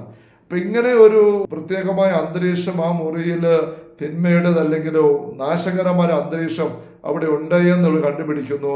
ഈ കോളിൻ വിൽസൺ എന്ന ഗ്രന്ഥകാരൻ ഇതിനെ വ്യാഖ്യാനിക്കാനായിട്ട് എഡ്വേർഡ് റസ്സൽ എഴുതിയ ഡിസൈൻ ഫോർ ഡെസ്റ്റിനി എന്നൊരു പുസ്തകത്തിൽ പറയുന്നതായ തോട്ട് ഫീൽഡ് അല്ലെ ടി ഫീൽഡ് ചുരുക്കി പറയുന്ന ഒരു പ്രതിഭാസത്തെ കുറിച്ച് പരാമർശിക്കുകയാണ്. അതേക്കുറിച്ച് അദ്ദേഹം പറയുന്നത്, ഒരു സംഭവം നടക്കുമ്പോൾ ആ സംഭവത്തിന്റെ തരംഗങ്ങൾ ചുറ്റുപാടും പ്രസരിച്ചിട്ട് അവിടെയുള്ള വ്യക്തികൾ മാത്രമല്ല, ജീവനുള്ള കോശങ്ങൾ മാത്രമല്ല, അചേതനമായ വസ്തുക്കളിൽ തറ, ഭിത്തി, റൂഫ്, കല്ല്, തടി ഇവരെല്ലാം പതിഞ്ഞ് ഇംപ്രിന്റ് ചെയ്യപ്പെട്ട് അവിടെ നിലനിൽക്കും. അതവിടെ കാലാകാലം നിലനിൽക്കും. അതേ സംഭവങ്ങൾ വീണ്ടും അവിടെ ഉണ്ടായാൽ അതേ തരങ്ങൾ വീണ്ടും അവിടെ ഖനീഭവിച്ച് പതിഞ്ഞു കിടക്കും. എന്നാൽ എതിരോടുള്ള സംഭവങ്ങൾ അവിടെ നടന്നാൽ അതിന്റെ എതിർ തരങ്ങൾ വന്നിട്ട് ഇവിടെ പതിഞ്ഞു കിടന്ന ആദ്യത്തെ തരങ്ങൾ നിർവീര്യമാക്കി മാറ്റും. ഇങ്ങനെ ഒരു സിദ്ധാന്തം ഈ എഡ്വേർഡ് റസ്സൽ തന്റെ പുസ്തകത്തിൽ അവതരിപ്പിക്കുന്നുണ്ട്. റസ്സൽ പറയുന്നൊരു നിരീക്ഷണമുണ്ട് അവിടെ. ഇതാണ് ഈ വിശ്വാസ മേഖലയിൽ ഉള്ള ആശീർവാദം, ബ്ലെസ്സിങ് ഇത് കൊടുക്കുമ്പോൾ സംഭവിക്കുന്ന വസ്തുക്കൾ വരുന്ന മാറ്റം അങ്ങനെയാണ്. അവര് ആശീർവദിക്കുന്ന വൈദികന്റെ വാക്കുകളിലൂടെ, അടയാളങ്ങൾ, ചേഷ്ടകളിലൂടെ, സ്പർശനങ്ങൾ, ഹോളിവാട്ട് തളിക്കുന്നു, ധൂപിക്കുന്നു, ആ സമ്പർക്കങ്ങളിലൂടെ ആ വസ്തുക്കളിൽ മാറ്റം ഉണ്ടാകുന്നുണ്ട്. ഇത് തന്നെയാണ് പൈശാചിക കർമ്മങ്ങൾ ചെയ്യുന്ന വ്യക്തികൾ അവരുടെ പൈശാചിക ശബ്ദങ്ങൾ, പൈശാചിക അടയാളങ്ങൾ, സ്പർശനങ്ങൾ അതുവഴി വസ്തുക്കളിൽ പതിപ്പിച്ചിട്ട് ഈ പറഞ്ഞ ക്ഷുദ്ര വസ്തുക്കൾ ഉണ്ടാക്കുമ്പോൾ സംഭവിക്കുന്നത് എന്ന് പറഞ്ഞ് ഒരു വിശദീകരണം കൊടുക്കുന്നതായിട്ട് നമുക്ക് കാണാനായിട്ട് പറ്റും. അപ്പൊ സഹോദരങ്ങളെ, ഈ ക്ഷുദ്രപ്രയോഗം, കൂടോത്രം, മന്ത്രവാദം, ആഭിചാര കർമ്മങ്ങള്, കൈവിഷം ഭക്ഷണത്തിൽ ഇങ്ങനെ ശക്തി പതിച്ചിട്ട് കൊടുക്കുന്നു. അത് ചെന്ന് കഴിയുമ്പം ഞാൻ സൂചിപ്പിച്ചു 10 വർഷമായിട്ട് മന്തിമാംസം അകത്ത് ചെന്നിട്ട് ദഹിക്കാതെ കിടക്കുകയാണ്. കൂടോത്ര വസ്തുക്കളൊക്കെ പെറുക്കിയെടുക്കുന്ന സംഭവങ്ങളിൽ അനേകർ അനുഭവത്തോടെ പറയുന്ന ഒരു കാര്യമാണ്, വർഷങ്ങളായിട്ട് ഇരിക്കുന്നു ഈ ഒരു വസ്തു, പക്ഷെ അത് ചീഞ്ഞു പോയിട്ടില്ല, കെട്ടുപോയിട്ടില്ല, അറ്റുപോയിട്ടില്ല. ഞാൻ 10-25 വർഷം മുമ്പ് ഇടവകയിലായിരിക്കുമ്പോൾ ഇടവകയിലുള്ള ഒരു കുടുംബനാഥൻ, വലിയ തറവാട് വീടാണ്, പരമ്പരാഗത തൊഴിൽ കുടുംബമാണ്, വലിയൊരു സാമ്പത്തിക കരുത്തുള്ള കുടുംബം. വീടിൻ്റെ ഒരു ഭാഗം ഒരു പൊളിച്ച് മേയോ എന്താ ചെയ്യുമ്പോൾ തട്ടും പുറത്തുനിന്ന് പണിക്കാരൊരു പൊതിഞ്ഞു കെട്ടി വെച്ച പൊടി പിടിച്ച ഒരു കലം, ചെറിയൊരു കൂജ പോലെ കലം കൊണ്ടുവന്ന് കൊടുത്തു. എന്തോ എന്ന് പറഞ്ഞുകൊണ്ട്, ഇവിടെ കിട്ടിയെന്ന് പറഞ്ഞുകൊണ്ട് അദ്ദേഹം തുറന്നപ്പം അദ്ദേഹം പറയുകയാണ്, അതിനകത്ത് ഇന്നലെ അല്ല രാവിലെ പറിച്ചു വെച്ചാൽ എന്ന പോലെയുള്ള ചില ഇലകളോ പൂക്കളോ ഏതാണ്ടൊക്കെ ഇരിക്കുന്നു. അദ്ദേഹം എൻ്റെ അടുത്ത് വന്നിട്ട് പറയാണ്, അച്ഛാ, ഒരു 20 വർഷമെങ്കിലുമായിട്ട് ഞങ്ങളുടെ തട്ടുമ്പുറത്ത് ആരും കയറിയിട്ടില്ല. പക്ഷെ എന്നിട്ട് ഈ കുടത്തിനകത്ത് ഈ സാധനം ഇപ്പൊ പറിച്ചു വെച്ചാൽ എന്ന പോലെ ഈ പച്ചിലകളെ പറ്റി കാണാതിരിക്കുന്നത് എങ്ങനെയാ വെച്ചാൽ? ആ കുടുംബത്തിന്റെ അവസ്ഥ എനിക്കറിയാം, ആ കുടുംബത്തിനും അറിയാം. വർഷങ്ങളായിട്ട് സാമ്പത്തികമായിട്ട് അവര് പല വലിയ കാര്യങ്ങളിൽ ഏർപ്പെട്ടിട്ട് ഒന്നും വിജയിക്കാതെ ഒരു മിനിമത്തേൽ ഇങ്ങനെ ഒരു തരത്തിൽ വലിച്ചു കൊണ്ടുപോകുന്ന ബിസിനസിന്റെ പല മേഖല കുടുംബത്തിനുണ്ട്. കയറി പോകുന്നില്ല. കൂടത്തിൽ തുടങ്ങിയാലൊക്കെ കയറിപ്പോയി, ഒരു കയറി പോകുന്നില്ല. അപ്പൊ ഈ മനുഷ്യൻ പറയും, എൻ്റെ അച്ഛൻ ഇതാണോ ഞങ്ങൾക്ക് കിട്ടിയ പണി എന്ന് പറയുകയാണ്. അത്ഭുതം തോന്നിപ്പോകും. ഇങ്ങനെ നമ്മൾ ചിന്തിക്കുമ്പോൾ ഈ കൂടോത്ര വസ്തുക്കൾ ഇങ്ങനെ ഉണ്ട് എന്ന് സ്വപ്നപ്രിയ വസ്തുക്കൾ നമ്മൾ മനസ്സിലാക്കുമ്പോൾ വേറെ എന്തുകൊണ്ട് ചിന്തിക്കണം, ഇങ്ങനെയുള്ള സാധനങ്ങൾ നമ്മുടെയൊക്കെ വീടുകളിൽ പെരയ്ക്കകത്ത് അല്ലെങ്കിൽ തിണ്ണയുടെ അടിയിൽ, നടയുടെ കീഴെ, മുറ്റത്തെ കൊണ്ട് ഇടാനായിട്ട് ചിലപ്പോഴൊക്കെ ആൾക്കാർ വന്നിട്ട് മാന്തി എടുക്കാൻ പറയും, മാന്തി എടുപ്പിക്കുന്നു. അങ്ങനെ വരുന്നത് ആരെങ്കിലും അവിടെ വന്ന് കയറി മാന്തി കുഴിച്ച് ഇടുന്നതാണെന്ന് വിചാരിക്കരുത്. ഇതൊരു മനസ്സിലാക്കേണ്ട കാര്യമാണ്. ഒരിക്കലും വീട്ടിൽ ഇങ്ങനെ പല പ്രശ്നങ്ങളും ഞെരുക്കങ്ങൾ വന്ന് അപ്പോൾ അവർക്കറിയുന്ന അച്ഛനെ വിളിച്ച് അച്ഛൻ ഒരു ഗിഫ്റ്റുള്ള ആളിനെ കൂടെ കൂട്ടിക്കൊണ്ട് വന്ന് വീട്ടിൽ പ്രാർത്ഥിച്ചിട്ട് അകത്തെ ഒരു മുറിയിൽ ചെന്നിട്ട് അവിടെ ഈ മുകളിൽ ഇങ്ങനെ വാർത്ത് വെച്ചിരിക്കുന്ന ഈ ഷെൽഫിൻ്റെ മുകളിൽ അവരെ കൊണ്ട് കയറ്റിച്ചിട്ട് അതിൻ്റെ അറ്റത്തുനിന്ന് അങ്ങേ അറ്റത്തുനിന്ന് എടുപ്പിച്ചു ക്ഷുദ്ര വസ്തു. ഇത് ഇവർക്ക് വിശ്വസിക്കാൻ പറ്റുന്നില്ല. ഇവരെ എനിക്ക് അറിഞ്ഞു കൊടുക്കുമ്പോൾ അവർ എൻ്റെ പക്കൽ വന്നിട്ട് ഇതേപ്പറ്റി പറഞ്ഞപ്പം അവർ രണ്ടും അച്ഛാ ഞങ്ങളുടെ കാര്യം ക്ഷമിക്കണം, അച്ഛൻ വേദം വിചാരിച്ചേക്കരുത്, ഇതെങ്ങനെ അവിടെ വന്ന് ഞങ്ങൾക്ക് ഒരു വിവരവും ഇല്ല, ഞങ്ങൾക്ക് സംശയം വന്ന് അച്ഛൻ തന്നെ ഇനി അവിടെ തന്നെ നിന്നപ്പോൾ സുഹൃത്ത് കൊണ്ട് എറിഞ്ഞ് കയറ്റി ഇട്ടിട്ട് എടുപ്പിച്ചതാണെന്ന് ചിന്തിച്ചു പോയി. ഞാൻ പറഞ്ഞു അങ്ങനെയല്ല. എത്രയോ സംഭവങ്ങൾ സ്നേഹമുള്ളവരെ. അടുത്ത കാലത്ത് ഒരു മനുഷ്യൻ വന്നിട്ട് പറഞ്ഞു കേരളത്തിലെ വലിയ നഗരത്തിലെ ഒരു വലിയ ഫ്ലാറ്റിൻ്റെ മുകളിലാണ് അവരുടെ താമസം. ഫ്ലാറ്റ് ഒരു വലിയ വികസന ഘട്ടത്തിന് മുകളിൽ 2 ആൺമക്കളാണ് കുടുംബത്തിൽ. 2 പേരും വിവാഹിതരാണ്. 2 പേരുടെ വിവാഹ ജീവിതം, ഒരാളുടെ ഡിവോഴ്സ് ആയി കഴിഞ്ഞു, മറ്റേ ആൾ ഒരുമിച്ച് ജീവിക്കാൻ പറ്റാത്ത അവസ്ഥയിൽ പിരിഞ്ഞു കഴിയുകയാണ്. ഇങ്ങനെ ഞെരുങ്ങുകയാണ്. അപ്പം അതേപ്പറ്റി ചിന്തിച്ചും പ്രാർത്ഥിച്ചൊക്കെ വന്നപ്പോൾ ആരോ ഇതുപോലെ വീട്ടിൽ വന്നിട്ട് ആ ഫ്ലാറ്റിൽ അമ്മയുടെ മുറിയിൽ, പ്രായം ചെന്ന അമ്മയുടെ മുറിയിൽ അമ്മയ്ക്ക് പണ്ട് കല്യാണത്തിന് കിട്ടിയ ഒരു അലമാര ഇരിക്കുന്ന അലമാരത്തെ അതിനകത്ത് ലോക്കറിൻ്റെ അകത്തുനിന്ന് ഒരു കൂടോത്ര വസ്തു എടുക്കുകയാണ്. അതിനകത്ത് ഇങ്ങനെ തകിടയിൽ ആൾരൂപങ്ങൾ വരച്ച് വെച്ചിട്ട് അത് ഇട്ട് വെട്ടിയിട്ടിരിക്കുന്നു. ഇത് എടുത്തിട്ട് അവിടെ വന്ന് അച്ഛൻ പറഞ്ഞു, ഇത് നിങ്ങൾ ഈ കുടുംബത്തിലെ മക്കളുടെ ദാമ്പത്യം തകർക്കാൻ വേണ്ടി ചെയ്ത കൂടോത്രമാണ്. ഇത് എന്നോടൊന്ന് പറഞ്ഞിട്ട് ഈ മനുഷ്യർക്ക്, എൻ്റെ അച്ഛാ ഞങ്ങളുടെ ഈ ഫ്ലാറ്റിൽ ആരും പുറത്ത് കയറത്തില്ല, ഞങ്ങളുടെ മുകളിലെ നിലയിലാണ്, അത് അമ്മച്ചിയുടെ മുറിയിൽ, അത് അമ്മയുടെ മുറി അലമാര അമ്മച്ച പോലും തുറന്നിട്ട് ആളുകളാണ് വല തുറക്കാറുള്ളൂ, അത് ലോക്കർ ഒരിക്കലും തുറക്കാറില്ല. ഇതെങ്ങനെ പിന്നെ വന്നു? ഞങ്ങളുടെ വിവാഹം കഴിഞ്ഞിട്ട് വന്ന സംഭവമാണിത്. എങ്ങനെ വന്നു ഇവിടെ? അച്ഛാ ഇത് ഉള്ളതാണോ? ഞാൻ പറഞ്ഞു ഉള്ളതാണ്. ഈ റോമാരൂപതയിൽ എക്സോസിസ്റ്റായിരുന്ന ഗബ്രിയേലി അമ്മോത്തച്ഛനെ കേട്ടിട്ടുണ്ടല്ലോ. അച്ഛൻ്റെ അനുഭവങ്ങൾ പങ്കുവെക്കുന്ന ഭൂതോച്ചാടൻ്റെ അനുഭവങ്ങൾ, an exorcist tells story, an exorcist more stories, Sophia Books അത് വിവൃതം ചെയ്തിട്ടുണ്ട്. ഭൂതോച്ചാടൻ്റെ അനുഭവ കുറിപ്പുകൾ മറ്റു പേര് പറഞ്ഞുകൊണ്ട്. 2ാമത്തെ പുസ്തകത്തിൽ അച്ഛൻ പങ്കുവെക്കുന്ന ഒരു സംഭവം, റോമിലുള്ള ഒരു ആശുപത്രിയിൽ നേഴ്സായിട്ട് ജോലി ചെയ്യുന്ന ഒരു സിസ്റ്റർ, ആ സിസ്റ്ററിനോട് ജോലി ചെയ്ത ഡോക്ടർ ക്ഷുദ്രം ചെയ്ത വ്യക്തിയാണ്. ഈ ഡോക്ടർ പലപ്പോഴും സിസ്റ്ററിനെ ഇങ്ങനെ ഞെരുക്കാൻ പല രീതിയിൽ ഇങ്ങനെ ഇറിറ്റേറ്റ് ചെയ്യാനായിട്ട് നോക്കും. അങ്ങനെ നീങ്ങുമ്പോൾ ഒരു ദിവസം സിസ്റ്റർ ഡ്യൂട്ടി കഴിഞ്ഞ് തൻ്റെ ക്വാർട്ടേഴ്സ് വരുന്നു, മടുത്ത് മുറി തുറന്ന് അകത്ത് കയറി കിടക്കാനായിട്ട് മുറി തുറന്ന് കയറുമ്പം കാണുന്ന ഒരു പൂച്ചയില്ല മുറിക്കകത്ത്. ആശുപത്രി ആരും പൂച്ച വളർത്തുന്നില്ല, സിസ്റ്ററിനും പൂച്ചയില്ല, മുറിക്കകത്ത് പൂച്ചയ്ക്ക് ഒരു മാർഗവും ഇല്ല, അടച്ചിട്ടിരിക്കുന്ന മുറി, വേറെ ആരും അവിടെ ഇല്ല. പക്ഷെ പൂച്ച എങ്ങനെ അകത്തുണ്ട്. ഈ പൂച്ചനെ ഇറക്കി വിടാനായിട്ട് സിസ്റ്റർ വാതിൽ തുറന്നിട്ടുകൊണ്ട് താക്കോൽ കയ്യിലുണ്ട്, അകത്ത് കയറിയിട്ട് പൂച്ചനെ ഓടിച്ചു പുറത്തേക്ക് വിടാൻ വേണ്ടിയിട്ട്. പക്ഷെ എത്ര ഓടിച്ചിട്ട് പൂച്ച പുറത്തേക്ക് പോകുന്നില്ല. പൂച്ച മുറിക്കകത്ത് തന്നെ അങ്ങോട്ടും ഇങ്ങോട്ടും ഓടിക്കൊണ്ടിരിക്കുക. മടുത്ത് വന്ന സിസ്റ്റർ ഡ്യൂട്ടി കഴിഞ്ഞ് വരികയല്ലേ. അവസാനം മടുത്ത് ഈ സിസ്റ്റർ പൂച്ച നേരെ കണ്ടപ്പോൾ, കട്ടിലിൻ്റെ കീഴിയോ മേശർ സൈഡിലോ കണ്ടപ്പോൾ ഈ കയ്യിൽ താക്കോല് കൊണ്ട് ആഞ്ഞ് പൂച്ചക്കിട്ട് എറിയുകയാണ്. ഈ ഏറ് കൊണ്ട് പൂച്ചയുടെ മൂക്ക് ചുണ്ട കൊണ്ട് മുറിഞ്ഞിട്ട് പൂച്ച കാറിക്കൊണ്ട് ചോര ഒലിപ്പിച്ചുകൊണ്ട് ചാടി പുറത്തു പോയി. സിസ്റ്റർ കഥ കടച്ച് മുറിക്കകത്ത് വിശ്രമിക്കുകയാണ്. പിറ്റേന്ന് സിസ്റ്റർ ആശുപത്രി ഡ്യൂട്ടിക്ക് ചെല്ലുമ്പോൾ ഈ ഡോക്ടറിനെ നേരെ കാണുന്നു. ആ ഡോക്ടറുടെ മൂക്കേലും മേൽച്ചുണ്ടേലും ബാൻഡേജ് ഒട്ടിച്ചിരിക്കുന്നതായിട്ട്. അവിടെ സിസ്റ്റർ ചോദിക്കുകയാണ്, എന്ത് പറ്റി സാറേ ഇങ്ങനെ? അപ്പോൾ ഡോക്ടർ പറയുകയാണ്, ഇത് നീ ഇന്നലെ നിന്റെ താക്കോല് വെച്ച് എനിക്കിട്ട് ചെയ്തതാ. ഇത് പങ്കുവെച്ചിട്ട് ഗബ്രിയേലി അമോർത്തച്ഛൻ അവിടെ ഇത്ര പങ്കുവെച്ചിട്ട് നിർത്തിയിട്ട് പറയുകയാണ്, this incident is well documented by witnesses. ഇത് വായിക്കുന്ന ആൾക്കാർ നെറ്റി കൊടുക്കുന്ന അച്ഛൻ അറിയാം. അച്ഛൻ പറയുകയാണ്, ഇതെനിക്ക് തോന്നലല്ല, കെട്ടുകഥകളല്ല, വല്ലതും പറഞ്ഞ് കേട്ടതല്ല, ഞാൻ കൃത്യമായിട്ട് വെരിഫൈ ചെയ്ത സംഭവമാണിത്. പക്ഷെ എനിക്ക് പെട്ടെന്നൊരു വിശദീകരണം പറയാനായിട്ടില്ല. ഈ ഡോക്ടർ അങ്ങരുടെ ബ്ലാക്ക് മാജിക്ക് വെച്ച് ക്ഷുദ്രം വെച്ചുകൊണ്ട് ഈ സിസ്റ്ററിനെ എന്തോ ഞെരിക്കാനായിട്ട് ഒക്കെ നോക്കി. പക്ഷെ അത് ഇപ്രാവശ്യം തിരിച്ചടിച്ചു എന്ന് അച്ഛൻ പറയുകയാണ്. അപ്പോൾ നോക്കിക്കുക, അടച്ചിട്ടുന്ന മുറിക്കകത്ത് പൂച്ച വരുന്നു. ആ പൂച്ചയ്ക്കിട്ട് കൊടുത്ത ഏറെ കിട്ടിയ മുറിവ് ഡോക്ടറുടെ മുഖത്തിട്ട് കിട്ടുന്നു. ഇതൊക്കെ എങ്ങനെ നമുക്ക് ചിന്തിക്കാൻ പറ്റും?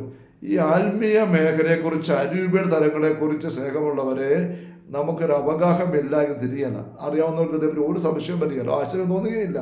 ബൈബിളിൽ തന്നെ നമ്മൾ വായിക്കുന്നില്ല, ഉദ്ധിതനായ ഈശോ ശിഷ്യന്മാർ യഹൂദരെ ഭയന്ന് കഥ കടച്ച് അകത്തിരിക്കുമ്പം കഥക് തുറക്കാതെ അകത്ത് വന്നു, മുറിവുകൾ കാണിച്ചു, തോമായെ വിളിച്ച് കൈ തൊട്ട് നോക്കാൻ പറയുന്നു. ഈശോയെ തൊട്ട് സ്പർശിച്ചറിഞ്ഞു തോമാശ്ലീഹ. ഈശോ മുറിക്കകത്തൊന്നും കഥ തുറക്കാതെ തന്നെ പുറത്തും പോയി. അരൂപിയുടെ ലോകത്ത് സ്ഥലത്തിൻ്റെ സമയത്തിൻ്റെ പരിമിതിയില്ല. അവിടെ മറിഞ്ഞിരിക്കുന്ന കാര്യങ്ങൾ വെളിപ്പെടുത്താൻ സാധിക്കുക, അറിയാൻ സാധിക്കുക എന്നുള്ളത് ഒരു വ്യക്തിയിൽ പൈശാചിക അരൂപിയാണോ ഒരു സൈക്കാട്രി പ്രശ്നമാണോ എന്ന് തിരിച്ചറിയാനുള്ള ഡിസൈൻമെൻറ്റിൻ്റെ ഒരു സൂചകമായിട്ട് സഭ നൽകുന്നുണ്ട്. അരൂപിക്ക് ഒരേ സമയം ഇവിടെ ആയിരിക്കാൻ പറ്റും, ദൂരെ ആയിരിക്കാൻ പറ്റും. ഇവിടെ ആയിരിക്കുന്ന അരൂപി അടുത്ത പക്ഷേ അമേരിക്കയിലായിരിക്കാൻ പറ്റും.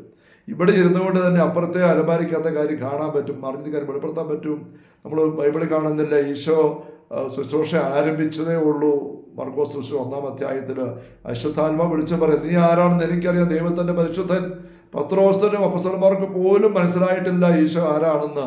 മർക്കോസ് 1-ൽ ഇത് അശുദ്ധാത്മാവ് പറയും. മർക്കോസ് 4-ന്റെ അവസാന ഭാഗത്ത് നമ്മൾ വായിക്കുകയാണ്, ഈശോ വള്ളത്തിൽ ഉറങ്ങി യാത്ര പോകുന്നു, ഉണർന്നിട്ട് കാറ്റിനെ ശാസിച്ചു, കടലെ ശാന്തമാക്കി. അപ്പസ്തലന്മാർ പറയും, ഇവൻ ആരാണ് കാറ്റും കടലും പോലും അനുസരിക്കുന്നുണ്ടോ? ഈശോ ആരാണെന്ന് അപ്പസ്തലന്മാരായിട്ട് ആരംഭിച്ച കൂടെ അവർക്ക് ആ സമയത്ത് പോലും അറിയത്തില്ല. എന്തിനു വിശാലക്കറിയാം. ഇത് നമുക്ക് ആവർത്തിച്ച് കാണാൻ പറ്റും. മർക്കോസിന് 1-ാം അധ്യായത്തിൽ വീണ്ടും, അതുപോലെ 3-ാം അധ്യായത്തിൽ 11-12 വാക്യങ്ങളിലും അശുദ്ധാത്മാക്കൾ തന്നെ അറിഞ്ഞിരുന്നുകൊണ്ട് സംസാരിക്കാൻ അനുവദിച്ചില്ല. അശുദ്ധാത്മാക്കൾക്ക് സ്ഥാന സമയ പരിമിതിക്കപ്പുറം കാണാനും നീങ്ങാനും പോകാനായിട്ട് പറ്റും നമ്മൾ അറിഞ്ഞിരിക്കണം.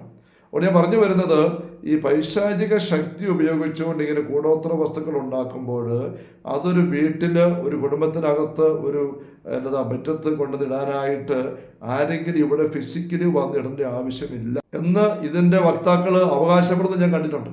അപ്പോൾ നമ്മൾ കണ്ടുവന്ന കാര്യങ്ങൾ ചിന്തിക്കുമ്പോൾ ഈ പൈശാചിക മേഖലയുടെ ഈ കൂടോത്രം, മന്ത്രവാദം, ആഭിചാരം, ക്ഷുദ്രപ്രയോഗം ഇതെല്ലാം ഉള്ളത്, കൈവശം ഉള്ളത് മനസ്സിലാക്കുന്നു. അതിന് അതിൻ്റെതായ പവറുണ്ട്. വസ്തുക്കളിൽ പവർ പതിക്കാൻ പറ്റുന്നതാണിത്. ആ വസ്തുക്കൾ ഇങ്ങനെ കൊണ്ടുവന്ന് ഇടാനായിട്ട് വരുമ്പോൾ അത് വന്ന് കയറിയിടേണ്ട ആവശ്യമില്ല. ഈ വസ്തുക്കളിൽ ഈ ശക്തി ഇങ്ങനെ തറഞ്ഞ് ഇംപ്രിന്റ് നിന്നിട്ട് അത് പ്രവർത്തിക്കാൻ സാധിക്കുന്നതാണ്. ഇങ്ങനെയൊക്കെ നമ്മൾ മനസ്സിലാക്കുമ്പോൾ നമുക്ക് ചിലപ്പോൾ ഒരു ഭീതി തോന്നും. അപ്പം നമ്മുടെ വീട്ടിൽ പോലും വരാതെ ചെയ്യാൻ പറ്റുന്നതിൽ നമുക്ക് എന്താ പ്രതിവിധി? ഇത് പെറുക്കി കളയാനായിട്ട്, എടുത്തു കളയാനായിട്ട് നോക്കുക എന്നുള്ളതാണ് പലരും ചിന്തിക്കുന്ന പ്രതിവിധി. പക്ഷെ വർഷത്തിൽ അതുകൊണ്ട് ഫലമില്ല. എനിക്കറിയാം, 4 പ്രാവശ്യം എടുത്തു കളയുന്ന ആൾക്കാരെ വിളിച്ചു വരുത്തി മുറ്റം മാന്തി കൊഴിച്ച് സാധനം എടുത്തു കളഞ്ഞിട്ട് വീണ്ടും വരുന്നു. ഒന്നിന് പറയും ഒന്നാണ് 4 പ്രാവശ്യം ചെയ്തു. അവസാനം അവരെ പരിപാടി നിർത്തുകയാണ്. അങ്ങനത്തെ അനുഭവത്തിൽ കടന്നുപോയ ആൾക്കാരെ എനിക്കറിയാം. സ്നേഹമുള്ള സഹോദരങ്ങൾ, ഇവിടെ എന്താ പ്രതിവിധി? ലൂക്കായുടെ സുവിശേഷം 10-ാം അധ്യായം 19-ാം തിരുവചനം, ഇത് പാമ്പുകളുടെയും തേളുകളുടെയും ശത്രുവിന്റെ സകല ശക്തികളുടെ മീതെ ചവിട്ടി നടക്കാൻ നിങ്ങളിങ്ങനെ അധികാരം നൽകിയിരിക്കുന്നു, ഒന്നും നിങ്ങളെ ഉപദ്രവിക്കുകയില്ല. ആ വചനത്തിൽ പറയുന്ന കാര്യം, ഈ വചനം നമ്മൾ പലപ്പോഴും ഉപയോഗിക്കുന്നതാണ് ഒരു പ്രാർത്ഥനാ രീതിയിൽ. അതിന്റെ അർത്ഥം എന്നാന്ന് മനസ്സിലാക്കിക്കേ. പാമ്പുകളുടെയും തേളുകളുടെയും ശത്രുവിന്റെ സകല ശക്തികളുടെ മീതെ, സാത്താനും പിശാചുക്കളും ദുരാത്മാക്കളും അശുദ്ധാരൂപികളും പിന്നെ അവയുടെ ശക്തി പതിപ്പിച്ച വസ്തുക്കളും കൂടോത്രം, മന്ത്രവാദം, ക്ഷുദ്രപ്രയോഗം, കൈവശം എന്തുമായിക്കോട്ടെ, സകല ശക്തികളെയും പെറുക്കി കളയാനെന്നല്ല. നോക്കിക്കേ, അവയുടെ മീതെ ചവിട്ടി നടക്കാൻ എന്ന് വെച്ചാൽ എന്താ അർത്ഥം? ഇങ്ങനെയുള്ള വസ്തുക്കളും സാന്നിധ്യങ്ങളും നമ്മുടെ ജീവിക്കുന്ന സാഹചര്യങ്ങളിൽ വീടിൻ്റെ തറയുടെ അടിയിലും നടയുടെ കീഴിലും മുറ്റത്തിൻ്റെ അടിയിലും അവിടെ ഇവിടെ എല്ലാം ഉണ്ടാവും. ഇത് പെറുക്കി കളയാനായിട്ട് അത്ര ഇവിടെ അല്ല വേണ്ടത്. കണ്ടാൽ പെറുക്കി കളഞ്ഞു വെച്ചേക്കണ്ട അവിടെ. പക്ഷേ അതല്ല ഈശോ നമുക്ക് നൽകുന്നതായ പ്രതിവിധി. അവയുടെ മീതെ ചവിട്ടി നടക്കാൻ അധികാരം നൽകിയിരിക്കുന്നു. ഈ അധികാരം നൽകിയിരിക്കുന്നു പറയുമ്പോൾ ചിലപ്പോഴൊക്കെ ചില ആൾക്കാർ പറയും, കേട്ടോ, ഈശോ നമുക്ക് അധികാരം നൽകിയിട്ടില്ലേ, ഒന്നും ഉപദ്രവിക്കണമെന്ന് പറഞ്ഞിട്ടുണ്ടല്ലോ. പിന്നെ എന്തിനാണ് ഈ സാത്താൻ്റെ കാര്യവും പിശാചിന്റെ കാര്യവും ആ ശക്തി വെച്ചുള്ള ക്ഷുദ്രവസ്തുക്കളുടെ കാര്യവും ഇങ്ങനെ അച്ഛൻ പറഞ്ഞ ആൾക്കാരെ പേടിപ്പിക്കുന്നത്? ഇന്നത് വല്ല കഥയുണ്ടോ? ഈശോ പറഞ്ഞിട്ടില്ലേ, 1 യോഹന്നാൻ 4:4, നിങ്ങളുടെ ഉള്ളിലുള്ളവർ പുറമെയുള്ളവർക്ക് ശക്തനാണ്, ഒരു ഉപദ്രവം നിങ്ങൾക്ക് വരികയില്ല. 1 യോഹന്നാൻ 5:19-20 വാക്യങ്ങളിൽ ലോകം മുഴുവൻ ദുഷ്ടന്റെ ശക്തി വലയത്തിലാണ്, പക്ഷെ ദുഷ്ടൻ അവരെ ദൈവമക്കളെ തൊടുകയില്ല. ഉണ്ടോ? ഇങ്ങനെ വചനങ്ങളൊക്കെ ഇല്ലേ? അപ്പൊ എന്തിനാ വിഷമിക്കുന്നത്, പേടിക്കുന്നത്? ചിന്ത പെട്ടെന്ന് വരും. പക്ഷെ ഇവിടെ നമ്മൾ മനസ്സിലാക്കേണ്ട കാര്യമുണ്ട്. ഈ പറഞ്ഞ വചനങ്ങളിലൊക്കെ ചില കാര്യങ്ങളുണ്ട്. ഒന്ന്, അധികാരം നൽകിയിരിക്കുന്നു.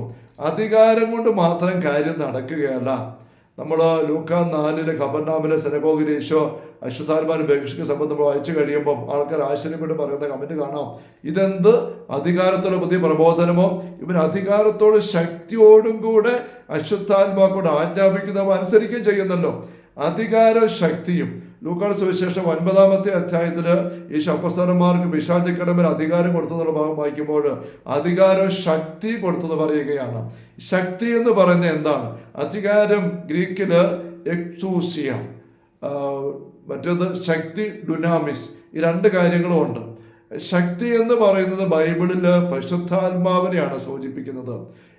ലൂക്ക 24:49 വാക്യം, ഇതാണ് പിതാവിന്റെ വാഗ്ദാനം ഞാൻ നിങ്ങളുടെ മേൽ അയക്കുന്നു, ശക്തി ധരിക്കുന്നവരെ നഗരം തന്നെ വസിക്കുക.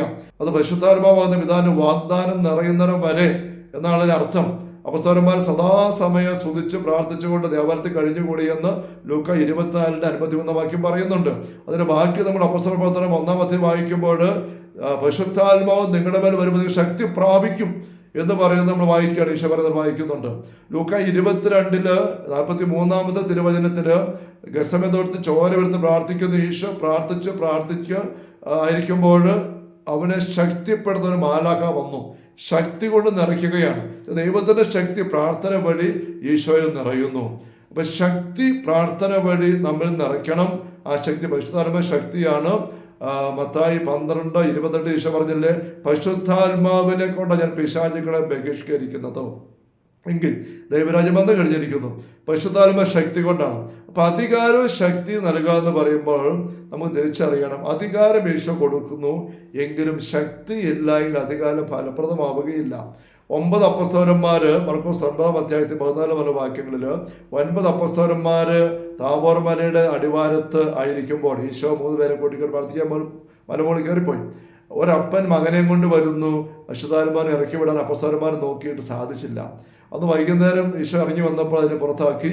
രാത്രിയിൽ ഇവിടെ കിടക്കാൻ വീട്ടിലെത്തുമ്പോൾ അപ്പസ്തലന്മാർ ഈശോ ചോദിക്കുന്നുണ്ട് സ്വകാര്യമായിട്ട് എന്തുകൊണ്ട് ഇറക്കിവിടാൻ പറ്റാതെ പോയത്.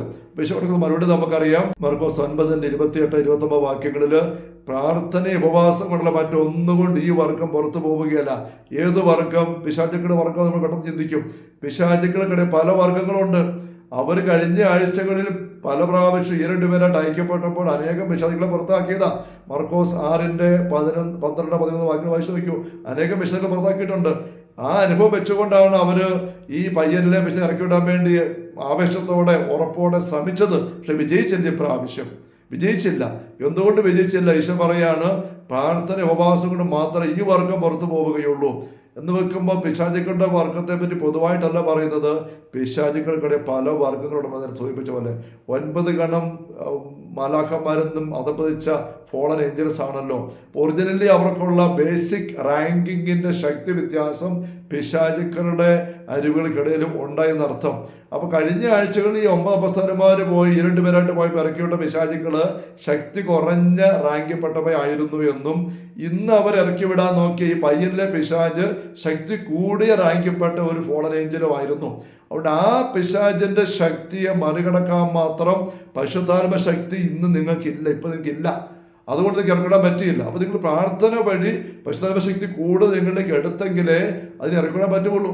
ആ ദിവസം ഈശോ താബോർ മലയിൽ പ്രാർത്ഥിക്കാൻ ദിവസം മുഴുവനും എന്നിട്ട് ഇറങ്ങി വന്നത്. അവിടെ ഈശോ കൂടാതെ ഇറക്കി വിട്ടു. അപ്പം നമ്മിലേക്ക് പ്രാർത്ഥന വഴി നിറയുന്ന പരിശുദ്ധാത്മ ശക്തിയുടെ മുൻപിലാണ് നമുക്കെതിരെയുള്ള തിന്മയുടെ ശക്തികളും സാന്നിധ്യങ്ങളും പരാജയപ്പെട്ട് പുറത്തു പോകേണ്ടത് എന്നൊരു വലിയ തത്വം നമ്മൾ ആത്മീയപരമായിട്ട് തിരിച്ചറിയേണ്ടതായിട്ടുണ്ട്. പല ആൾക്കാരും എന്താ ചോദിച്ചവരെ ചോദിക്കാറുണ്ട്, അച്ഛൻ എന്തിനാ സാത്താന്റെ കാര്യം ഇങ്ങനെ പറയുന്നത്? ഇപ്പൊ കൂടോത്തരം മന്ത്രവാദം എന്തിനാ പറയുന്നത്? ദൈവം നമ്മുടെ കൂടെ ഇല്ലേ? നമ്മൾ ദൈവത്തിന്റെ മക്കളല്ലേ? ദൈവത്തെ വിശ്വസിക്കുന്നവരല്ലേ? കുർബാന സ്വീകരിക്കുന്നവരല്ലേ? പിന്നെ എന്തിനാ ദൈവത്തിന്റെ ശക്തിക്ക് പിന്നെ സാത്താൻ ശക്തി വന്നതുമാണോ? ഇതേപ്പറ്റി എന്തിനാ ഇങ്ങനെ പറയാൻ ആൾക്കാരെ പേടിപ്പിക്കുന്നത് എന്ന് വീണ്ടും കേൾക്കുന്ന ചോദ്യമാണ്. പക്ഷെ അങ്ങ് ചോദിക്കുന്നവർ തിരിച്ചറിയുന്നില്ല, ദൈവം ഒരിക്കലും പിശാചുക്കളെ സാത്താനെതിരെ നേരിട്ട് പൊരുതി തോപ്പിക്കുന്നില്ല. ഇത് മനസ്സിലാക്കണം. എന്തുകൊണ്ടാണ് അങ്ങനെ ദൈവം ചെയ്യുന്നില്ലാത്തത്? അത് താത്വികമായിട്ട് പറയുമ്പോൾ ദൈവത്തിന് പൊരുതാൻ പറ്റിയ ആരുമില്ല. ദൈവം ദൈവമാണ്. ഉണ്ടാകട്ടെ എന്ന് ചിന്തിച്ചപ്പോൾ ഉണ്ടായി, ഇല്ലായ്മയിൽ സൃഷ്ടപ്രപഞ്ചം. അങ്ങനെയുള്ള ദൈവം സാത്താനെതിരെ പൊരുതാൻ പോയിട്ട് സാത്താനെ ഒന്ന് മനസ്സിലോർത്തിട്ട് ഇല്ലെന്നാകട്ടെ എന്ന് ചിന്തിച്ചാൽ ആ നിമിഷം അവൻ ഇല്ലെന്നായി പോകും. അത്രേ ഉള്ളൂ. അപ്പൊ താത്വികമായിട്ട് ദൈവത്തിന് പൊരുതാൻ പറ്റിയ ആരുമില്ല. ആ ദൈവം ഏകനാണ്, സർവശക്തനാണ്.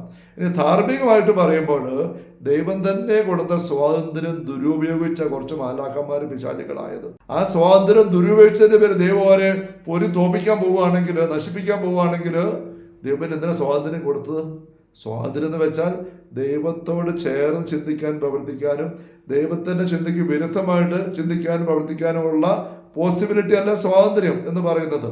അപ്പൊ ആ പോസിബിലിറ്റിക്കകത്ത് ഒളിച്ചേർന്നിരിക്കുന്നതാണ് ദൈവത്തിനെതിരെ തിരിയുക, പാപം ചെയ്യുക. മനുഷ്യന് പാപം ചെയ്യുന്നു. പാപം ചെയ്യുന്ന ഒരു വ്യക്തി ദൈവമായിട്ട് ശിക്ഷിക്കുന്നു, നശിപ്പിക്കുന്നുമില്ല. നമുക്കറിയാം യോഹന്നാൻ സുവിശേഷം 3-ാമത്തെ അധ്യായത്തിൽ 17, 18, 19 വാക്യങ്ങൾ. ഇതാണ് ശിക്ഷാവിധി. എന്താ ശിക്ഷാവിധി? ഈശോ പറയുക, ദൈവപുത്രൻ ലോകത്തിലേക്ക് ശിക്ഷിക്കാനല്ല, രക്ഷിക്കാനാണ്. ശിക്ഷാവിധി ഉണ്ട്. എന്താ ശിക്ഷാവിധി? പ്രകാശം വന്നിട്ട് മനുഷ്യൻ തങ്ങളുടെ പ്രവൃത്തികൾ തിന്മയുള്ളതായതുകൊണ്ട് പ്രകാശത്തെക്കാൾ അന്ധകാരത്തെ സ്നേഹിച്ചു, ഇരുട്ടിലേക്ക് പോയി, അങ്ങനെ ഇരുട്ടിന്ന് പെട്ടു. അതാ ശിക്ഷാവിധി. ധൂർത്തപുത്രൻ പന്നിക്കൂട്ടി കിടന്ന് കഷ്ടപ്പെടുക. എന്തിനാ കഷ്ടപ്പെടുന്നത്? അപ്പൻ ശിക്ഷിച്ചതുകൊണ്ടാണോ? അപ്പൻ അവനെ പഞ്ഞം കടത്തുന്നതാണ്? അല്ല. അപ്പന്റെ സമൃദ്ധിയുള്ള വീട്ടിൽ താമസിക്കാൻ അവന് ഇഷ്ടമില്ല.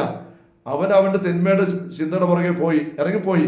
അങ്ങനെ അവൻ ചെന്നുപെട്ട അവസ്ഥയെ പന്നിക്കൂടിന്റെ ദുരന്തം. അതാണ് അവന്റെ ശിക്ഷാവിധി. ഇതുപോലെ നരകമെന്ന് പറയുന്നത് ദൈവമായിട്ട് ഒരിക്കലും നമ്മളെ നരകത്തിലേക്ക് തള്ളിവിടുന്നതല്ല. അന്ത്യവിധിയുടെ ഇതിനകത്ത് പറയും പോലും ഇടതുവശത്ത് വലതുവശത്തുമായിട്ട് കോലാട് ചെമ്മരാട് നിർത്തുന്നു എന്ന് പറയുന്നിടത്ത് പോലും ഒരാടിനെ കോലാടോ ചെമ്മരാടോ ആയിട്ട് ഇടയനല്ല മാറ്റുന്നത്, മറിച്ച് കോലാടായിട്ട് കാണുന്നതിനെ അങ്ങോട്ട്, ചെമ്മരായിട്ട് കാണപ്പെടുന്നതിന് ഇങ്ങോട്ട്, അത്ര നിർന്നേ ഉള്ളൂ. ഒരു പ്രൊമോഷൻ ദിവസം ഹെഡ് മാസ്റ്റർ ക്ലാസ്സിൽ വന്നിട്ട് ലിസ്റ്റ് വെച്ച് കുറെ പിള്ളേരെ പേര് വിളിച്ച് ഏൽപ്പിച്ച് നിർത്തി പ്രൊമോഷൻ കയറ്റി വിട്ടു. കുറച്ച് പിള്ളേരെ ഏൽപ്പിച്ച് നിർത്തിയില്ല. അവിടെ ഇരുന്നാളം പറഞ്ഞു, തോറ്റു, ഈ വർഷം പഠിക്കാൻ പോവാ, ഈ വർഷം തോറ്റു എന്ന് പറയുന്നത് സാറിന്റെ ഇഷ്ടം വെച്ചല്ല. സാറ് കൊണ്ടുവന്ന പേപ്പറിൽ ആ ഒരു വർഷം മുഴുവനും കൊണ്ട് പിള്ളേര് വാങ്ങിച്ചെടുത്ത മാർക്കുകളുണ്ട്, പഠിച്ചതിന്റെ റിസൾട്ടുണ്ട്. അത് വെച്ച് സാറ് പ്രഖ്യാപിക്കുന്നത് മാത്രമേ ഉള്ളൂ.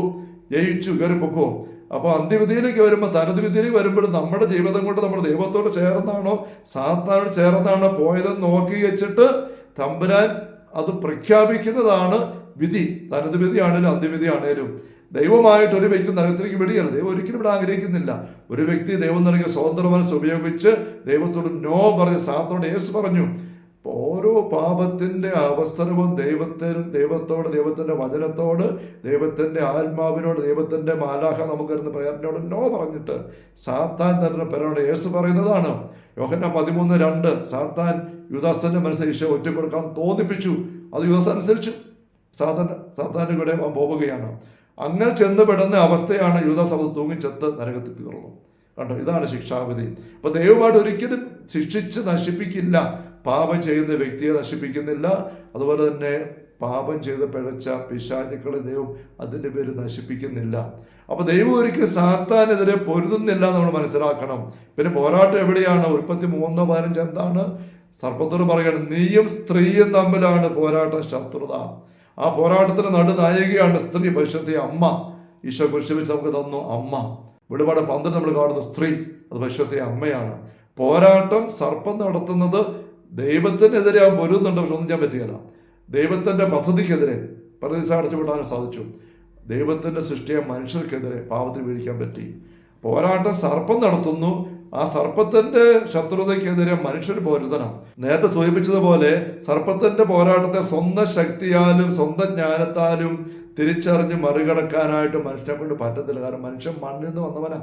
മറ്റത് അഗ്നിമയൻ, ആത്മീയ അഗ്നി ഉണ്ടാക്കിയ അരൂപികൾ. അതുകൊണ്ട് ദൈവം മനുഷ്യമക്കളോട് നീതി കാണിച്ചതാണ്. തന്റെ സ്നേഹത്തിൽ നിന്നും മനുഷ്യനായി അവതരിച്ച് ഒരു മനുഷ്യനായിട്ട് ജീവിച്ച് എങ്ങനെയാണ് സാത്താന്റെ വഴിതെറ്റിക്കൽ പ്രേരണകളെ തിരിച്ചറിഞ്ഞ് മറികടക്കേണ്ടത്, വചനത്തിലേക്ക് മുറുകെ പിടിച്ച് ചേർന്ന് നിന്നുകൊണ്ട് എങ്ങനെയാണ് അവന്റെ ശക്തിയെ മറികടക്കേണ്ടത്. ഈശോ നേടിയെടുത്ത കൃപയ്ക്കും മേൽ കൃപ. യോഹന്നാൻ സുവിശേഷം 1-ാം അധ്യായം 15-16 വാക്യങ്ങളിൽ കൃപയ്ക്കും മേൽ കൃപ അവന്റെ പൂർണ്ണതയിൽ നാം നേടിയിരിക്കുന്നു. അത് പ്രാർത്ഥന വഴി നമ്മൾ സ്വന്തമാക്കണം. ഈശോ കാണിച്ച, ഈശോയുടെ ജീവിതമാകുന്ന വഴി, ഈശോയുടെ പ്രബോധനങ്ങളാകുന്ന വഴി, ആ വഴിയിലൂടെ നമ്മുടെ ഒരു വ്യക്തി തന്റെ ജീവിതം മുന്നോട്ട് കൊണ്ടുവരണം. സാത്താന്റെ സാന്നിധ്യവും വഴികളും അവകാശം കയറിയതിനെ എല്ലാം അനുദപിച്ച് തള്ളിപ്പറഞ്ഞ് ഏറ്റുപറയുമ്പോൾ അത് ഈശോ ദൂരക്കളയും, ഇതിലേക്ക് കഴുകി വിശുദ്ധീകരിക്കും. അങ്ങനെ വിശുദ്ധീകരിക്കപ്പെട്ട നമ്മുടെ ജീവിതം ഒരു പാത്രമാണ്. 2 തിമോത്തി 2-ാം അധ്യായത്തിൽ 22, 23, 24 വാക്യങ്ങളിൽ ഒരു ഭവനത്തിൽ പലതരത്തിലുള്ള പാത്രങ്ങളുണ്ട്. സ്വർണം, വെള്ളി, തടി കൊണ്ടൊക്കെ ഉള്ളത്, മണ്ണ് കൊണ്ടുള്ളത്. അങ്ങനെയുള്ള ഒരു പാത്രം മനുഷ്യനെക്കുറിച്ച് പറയുന്നതാണ്. ഒരുവൻ നികൃഷ്ടമായ അവസ്ഥയിൽ തന്നെ വിശുദ്ധീകരിച്ചാൽ യജമാനന്റെ ഉപയോഗത്തിന് പറ്റിയതും ഏതൊരു നല്ല കാര്യത്തിനും ഉപയുക്തവുമായ വിശുദ്ധ പാത്രമാകുമെന്ന് പറഞ്ഞിരിക്കുകയാണ്.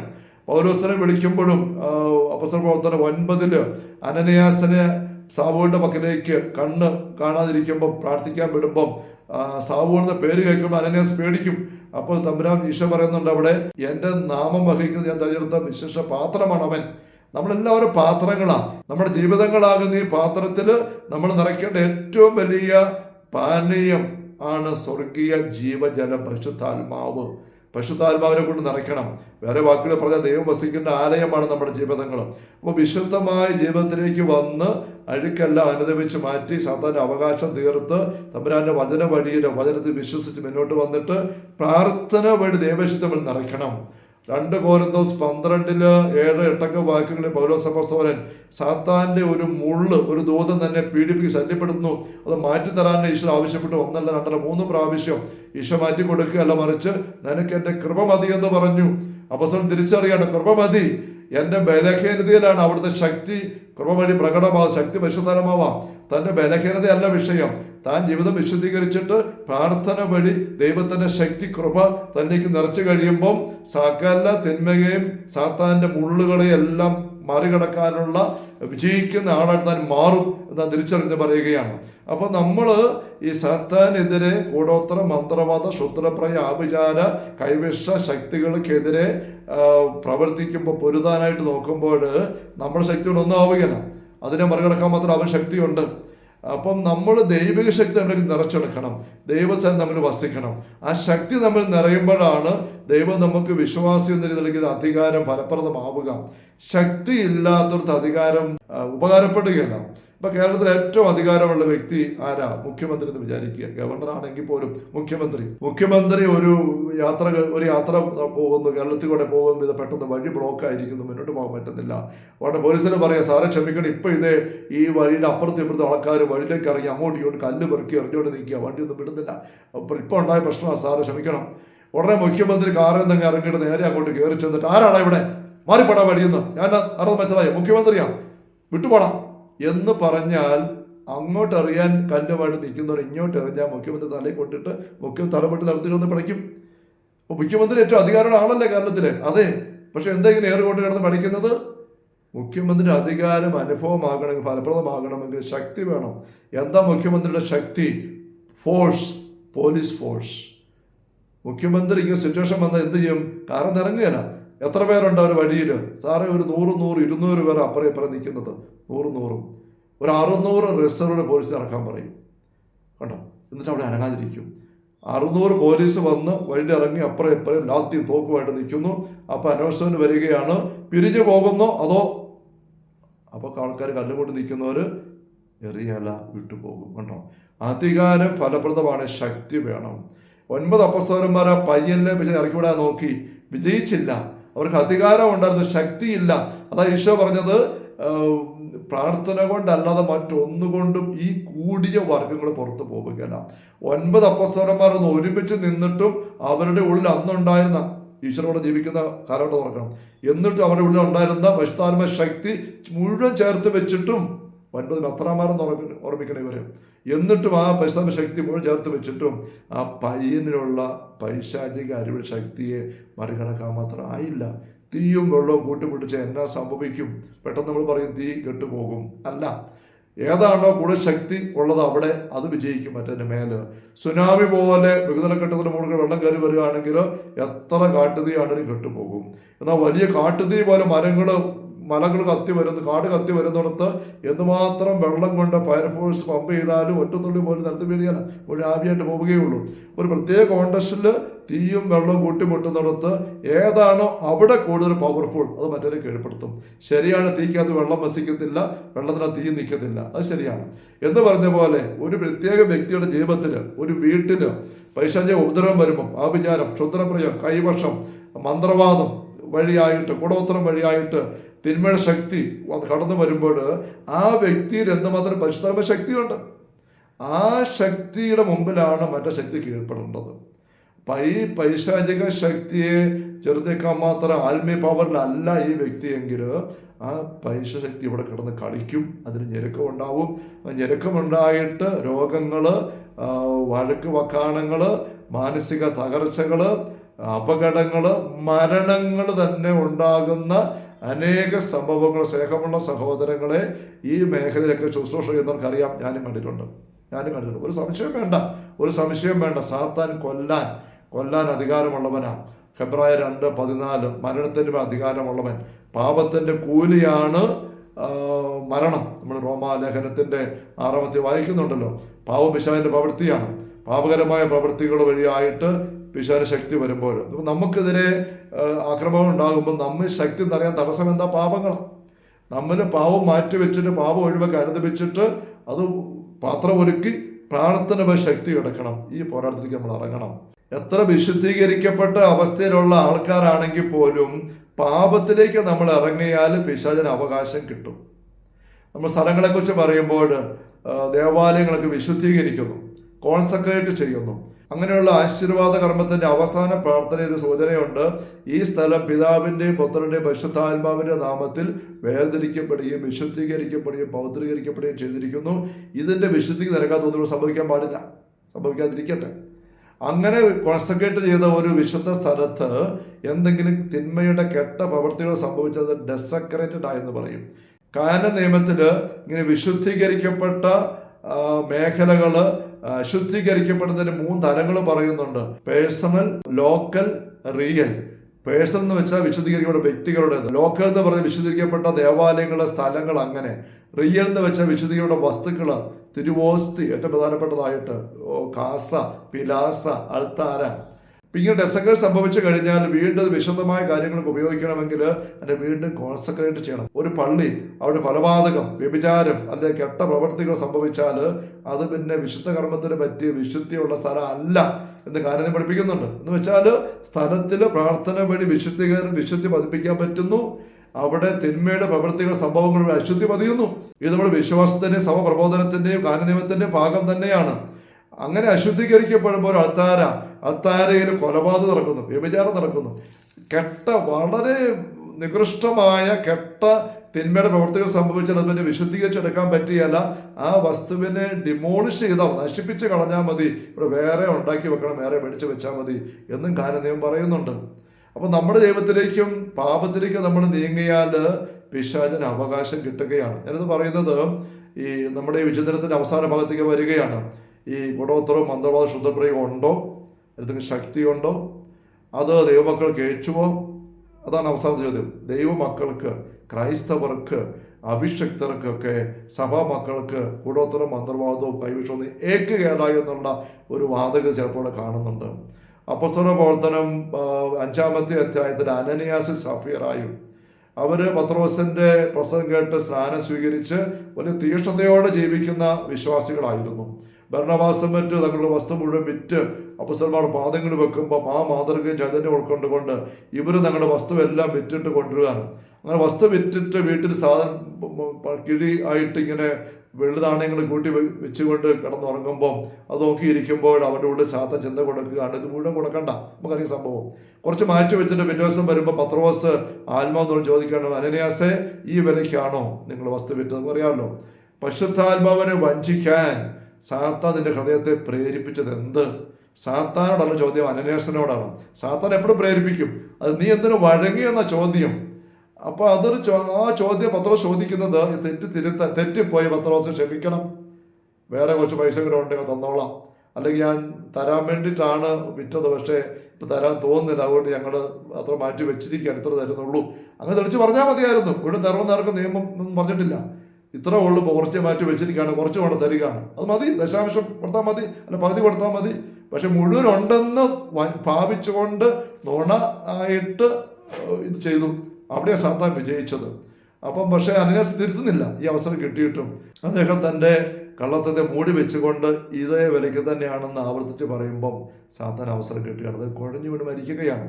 ഇതേ അവസ്ഥ പാലിക്കുമെന്നും ഈ 2 സത്യക്രിസ്ത്യാനികളും ഇവിടെ കുഴഞ്ഞു വീണ് മരിക്കും. ഞാൻ സത്യക്രിസ്ത്യാനി എന്ന് പറയാൻ കാരണം ഏറ്റവും തീഷ്ണതയോടെ ഈശോയിലേക്ക് വന്നിട്ട് തീഷ്ണത നിറവ് ജീവിക്കുന്ന, സ്വയം കൊടുക്കാൻ തയ്യാറായ 2 ക്രൈസ്തവരാണ്, സത്യക്രിസ്ത്യാനികൾ തന്നെയാണ്. അവര് പോലും കുഴഞ്ഞു വീണ് മരിച്ചു. പത്രോസ് അവരെ കൊന്നതാണോ? അല്ല. പരിശുദ്ധാത്മാവ് കൊന്നതാണോ? അല്ല. പരിശുദ്ധാത്മാവ് ഒരിക്കലും കൊല്ലിയല്ല. പിന്നെ ആരാ അവിടെ കൊന്നത്? കൊലപാതകത്തിന്റെ അരിവ് സാത്താൻ അവിടെ അവസരം കിട്ടിയ കാര്യം വ്യക്തമാണ്. അവന് അവസരം കിട്ടിയപ്പോൾ കയറി അപ്പോഴവൻ തട്ടി. കണ്ടോ? അപ്പോൾ ഒരു വിശ്വാസിക്ക്, സത്യക്രിസ്ത്യാനിക്ക്, വിശ്വാസിക്ക് സംരക്ഷണം ഉണ്ടോ ചോദിച്ചാൽ വെറുതെ വ്യവസ്ഥയിൽ സംരക്ഷണം ഇല്ല. നമ്മുടെ ജീവിതം ശ്രദ്ധിക്കണം. 40 വർഷം KSEB ജോലി ചെയ്ത ഒരു മനുഷ്യൻ അങ്ങനെ ഒരു ദിവസം ഇങ്ങനെ ഡ്യൂട്ടിയിലാണ്, റിട്ടയർ ആയിട്ടെന്ന് വിചാരിക്കുക, വരുമ്പോൾ ട്രാൻസ്ഫോമറിൻ്റെ അവിടെ കമ്പി താഴെ പൊട്ടി കിടക്കുന്നു, കറണ്ടുണ്ട്. അദ്ദേഹം ചിന്തിക്കുകയാണ്, ഇവൻ്റെ ഉറയൊന്നുമില്ല, കാലിൽ ഷൂസുമില്ല, എങ്കിലും ഞാൻ 40 വർഷം കൃത്യമായിട്ട് KSEB ജോലി ചെയ്ത ആളല്ലേ, ഇപ്രാവശ്യം ഞാൻ ഉറയില്ലാത്ത കൈകൊണ്ട് ഇത് എടുത്തുനിന്ന് വെക്കാൻ പോവുക, ഒരു പ്രാവശ്യമല്ലേ ഉള്ളോ, സാരമില്ലായിരിക്കും എന്ന് പറഞ്ഞ് പെരുമാറി എന്തായിരിക്കും അനുഭവം നമുക്കറിയാമല്ലോ. സ്നേഹമുള്ള സഹോദരങ്ങളെ, പിശാച് എന്ന് പറയുന്നത് ജീവനുള്ള വ്യക്തിയാണ്. പിശാചുക്കൾ അവർ ചുറ്റും നടക്കണം, എവിടെ തട്ടം നോക്കിക്കൊണ്ട്. നമ്മൾ എപ്പോഴും അബദ്ധം കാണിക്കുമ്പോഴെല്ലാം തട്ടുകിട്ടണമെന്നില്ല. ഈ കമ്പി എടുത്ത് വെച്ചു, ഇത് കറണ്ട് ഇല്ലായിരുന്നു, ഈ മനുഷ്യൻ അപകടം ഉണ്ടായില്ല, ഓക്കെ. പക്ഷേ കറണ്ട് ഉണ്ടെങ്കിലോ, എടുത്തപ്പോൾ കറണ്ട് വന്നാലോ ആണ് തീരും എന്ന് പറഞ്ഞ പോലെ നമ്മളൊരു പാപത്തിന്റെ അവസ്ഥ തിന്മയിലേക്ക് പോകുമ്പം കരുതില്ലാതെ നീങ്ങുമ്പോൾ സാത്താനും പിശാചുക്കളും അടുത്തുണ്ടായിരിക്കുന്ന നിർബന്ധമില്ല. പരിശുദ്ധാത്മാവ് സർവ്വവ്യാപിയാണ്, പിശാചുക്കൾ സർവ്വവ്യാപികളല്ല, ചുറ്റി നടക്കുന്നവരാ. പത്രോസ് അപ്പോസ്തലൻ പറയുന്നുണ്ടല്ലോ, 1 പത്രോസ് 5:6-7 വാക്യം, ചുറ്റി നടക്കുകയാണ്. ചുറ്റി നടക്കുമ്പം അവൻ എവിടെയുണ്ട്, അല്ലെങ്കിൽ ഈ ദുഷ്പ്രേരണയ്ക്ക് അവനാണെങ്കിൽ അവന് നമുക്ക് തട്ടുതരാണ്ട് പറ്റും.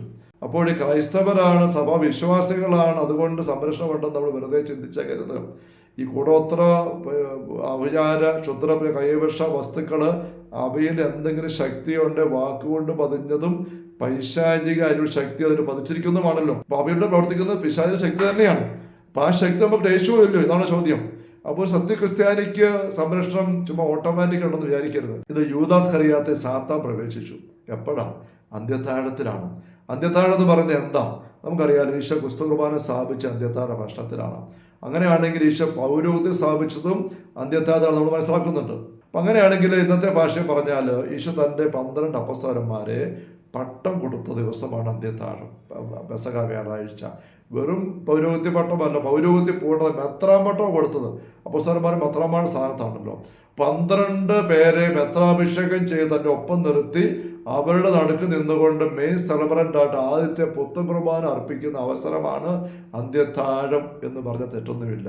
അങ്ങനെ പുത്തൻ കുർബാന അർപ്പിച്ച ആൾക്കാർ ഈശോയ്ക്കൊപ്പം നിൽക്കുന്ന നവ അഭിഷിക്തനായ യൂദാസ് കറിയാത്ത ഈശ്വര കയ്യിൽ നിന്ന് അപ്പം അങ്ങ് ഭക്ഷിക്കുന്നു. അത് ഈശ്വര തിരിച്ചര്യമായിരിക്കാം, ദൈവികാനുഷ്ഠാനമാണെന്ന് പറയാം. അങ്ങനെ പക്ഷേ സാത്താൻ കയറി നോക്കിക്കേ. അപ്പം യൂദാസ് മെത്രാനാണ്, അപ്പസ്തോലനാണ്, അഭിഷിക്തൻ, അൾത്താരെ നിൽക്കുന്നു, ബലി അർപ്പിക്കുന്നു, കുർബാന സ്വീകരിക്കുന്നു, ഈശ്വര കയ്യിൽ നിന്നും ഈശ്വര അടുത്ത്, എന്നിട്ട് ഒരു സംരക്ഷണം കിട്ടിയില്ല. അപ്പൊ ഇങ്ങനെയുള്ള ബാഹ്യമായ കാര്യങ്ങളൊന്നും സംരക്ഷണമല്ല, നമ്മൾ അറിയണം. വീണ്ടും ഒരു രംഗം കൂടെ, പത്രോസ് അപ്പോസ്തലൻ ഗസലെ ഫിലിപ്പിൽ വെച്ച് പിതാവിന്റെ ആത്മാവ് വെളിപ്പെടുത്തിയ ദൈവിക വെളിപാട്, നീ ജീവനുള്ള ദൈവത്തിന്റെ പുത്രനെ ക്രിസ്തുവാണെന്ന് പറയുന്ന മത്തായി 16 വായിക്കുന്നുണ്ടല്ലോ. അപ്പൊ ഈശോ സന്തോഷം കൊണ്ട് നിറഞ്ഞത്, പിതാവ് വെളിപ്പെടുത്തിയത് നീ പത്രോസാണ്, പാറയാണ്, ഈ പാറമേലായിട്ട് സഭയം പണിയും എന്ന് പറഞ്ഞുകൊണ്ട് സ്വർഗ്ഗരാജ്യത്തിന് താക്കോല് കൊടുക്കുന്നു.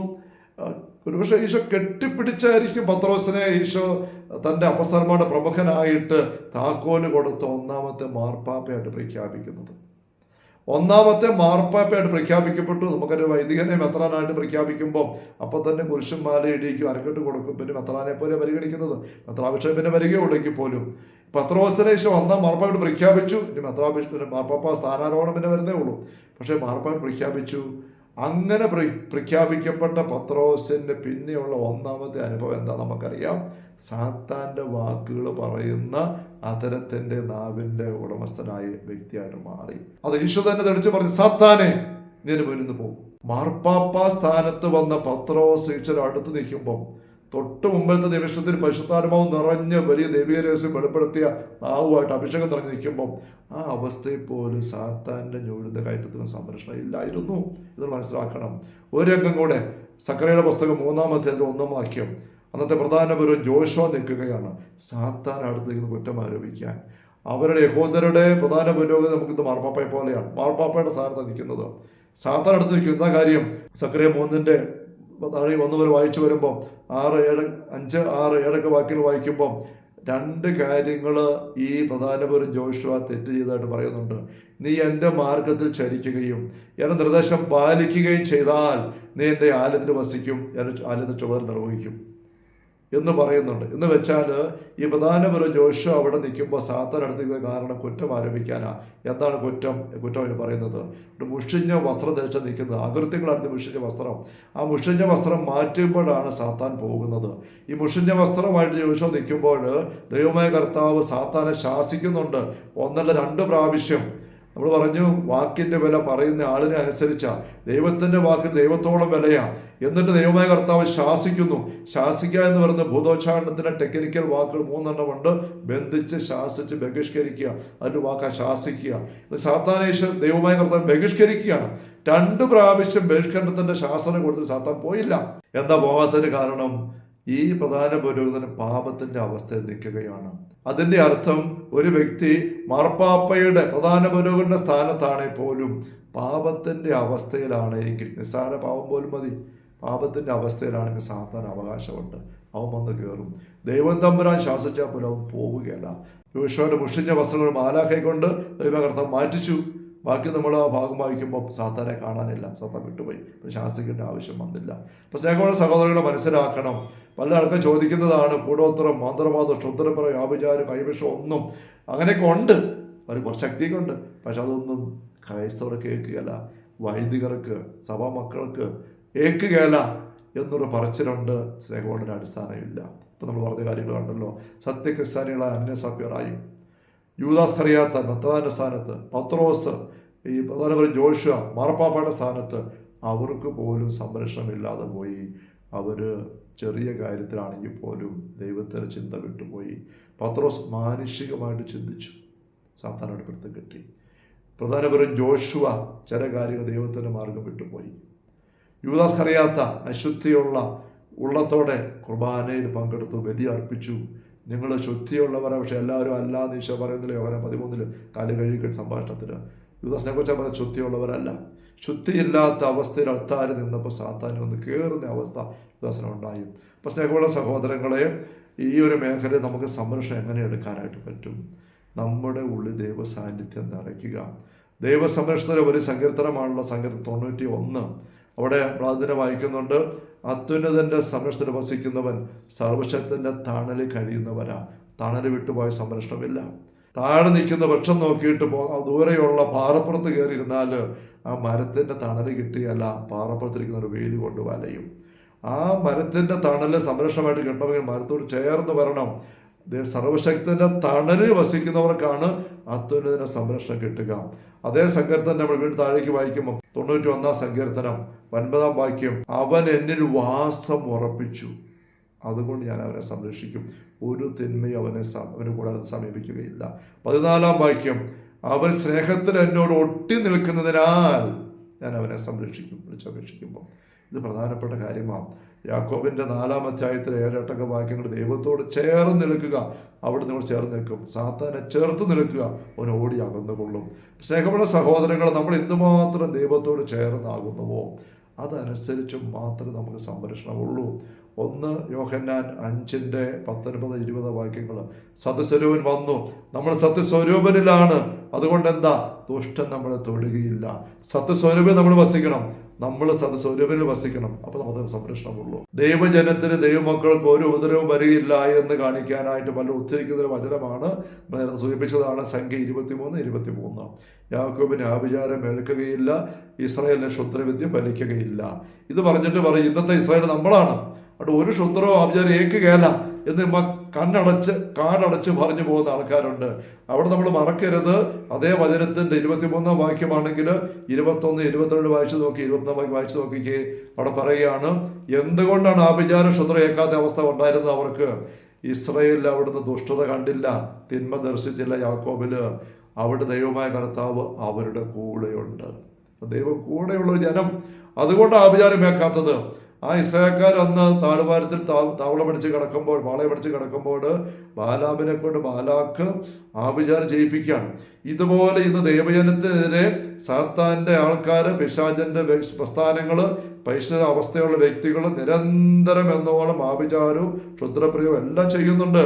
ഒരുപാട് 12, 17, 18 വാക്യങ്ങൾ അറിയാമല്ലോ. യേശു ക്രിസ്തുവിൽ വിശ്വസിക്കുന്നവരും പ്രമാണങ്ങൾ പാലിക്കുന്നവരുമായി ആ സ്ത്രീയുടെ സന്താനങ്ങളിൽ ശേഷിച്ചിരുന്നതോട് യുദ്ധം ചെയ്യാൻ സർപ്പം പുറപ്പെട്ടു.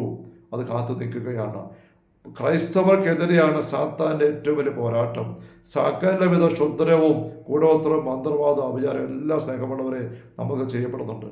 അത് നമുക്ക് ഏക്കാതിരിക്കണമെങ്കിൽ യാന്ത്രികമായി നമ്മുടെ ടൈറ്റിൽ കൊണ്ട് വിശ്വാസി, മെത്രാൻ, വൈദികൻ ഒന്നും നടക്കുകയല്ല. നമ്മൾ ദൈവത്തോട് ചേർന്നായിരിക്കണം. കർത്താവിൻ്റെ സാന്നിധ്യം ഇസ്രായേൽക്കാരുടെ കൂടെ ഉണ്ടായിരുന്നത് കൊണ്ട് ആഭിചാര ക്ഷത്രപ്രയോഗം ഏറ്റില്ല. അവിടെ നമ്മൾ കാണുന്നുണ്ടല്ലോ, ഈ ബാലാ പോകുന്നതിന് മുമ്പ് ബാലാക്ക് രാജാവോട് പറഞ്ഞു, അവരെ തകർക്കണമെങ്കിൽ ഒരു കാര്യം, അവരെ കൊണ്ട് പാപം ചെയ്യിപ്പിക്കണം. പാപം ചെയ്യിപ്പിച്ച ദൈവസാന്നിധ്യം ഇല്ലെന്നാകും, അപ്പോൾ നിനക്ക് തകർക്കാൻ പറ്റും. അതാണ് അവിടെ 25-ാം അധ്യായം സംഖ്യ 25-1 മുതൽ വാക്കുകൾ കാണാൻ പറ്റും. ഷിത്തിമിൽ പാർക്കുമ്പോൾ ഇസ്രായേൽക്കാർ മോവാബ്യ സ്ത്രീകളുമായി വ്യഭിചാരത്തിൽ ഏർപ്പെട്ടു. അവർ തങ്ങളുടെ ഉത്സവങ്ങൾക്ക് അവരെ ക്ഷണിച്ചു. അങ്ങനെ ആ സ്ത്രീയോട് കൂടെ ഇവര് ബാലിന് സേവ ചെയ്തു. ദൈവത്തിന്റെ സാന്നിധ്യം നഷ്ടപ്പെട്ടു. പിന്നെ അങ്ങോട്ട് തകർച്ചയും ദുരിതമാണ് ഇസ്രായേൽക്കാർക്ക് ഉണ്ടാകുന്നത് നമ്മൾ വായിക്കുകയാണ്. ഇതെങ്ങനെ സംഭവിച്ചു? വെളിപാട് പുസ്തകം 2-ാം അധ്യായത്തിന്റെ 14-ാം വാക്യത്തിൽ വായിക്കുന്നുണ്ട്, ബാലാക്കിന് ദുരുപദേശം കൊടുത്തു, ഇസ്രായേൽക്കാരെ കൊണ്ട് വ്യഭിചാരം ചെയ്യിക്കുക, 1 പ്രമാണം ലംഘിപ്പിക്കുക.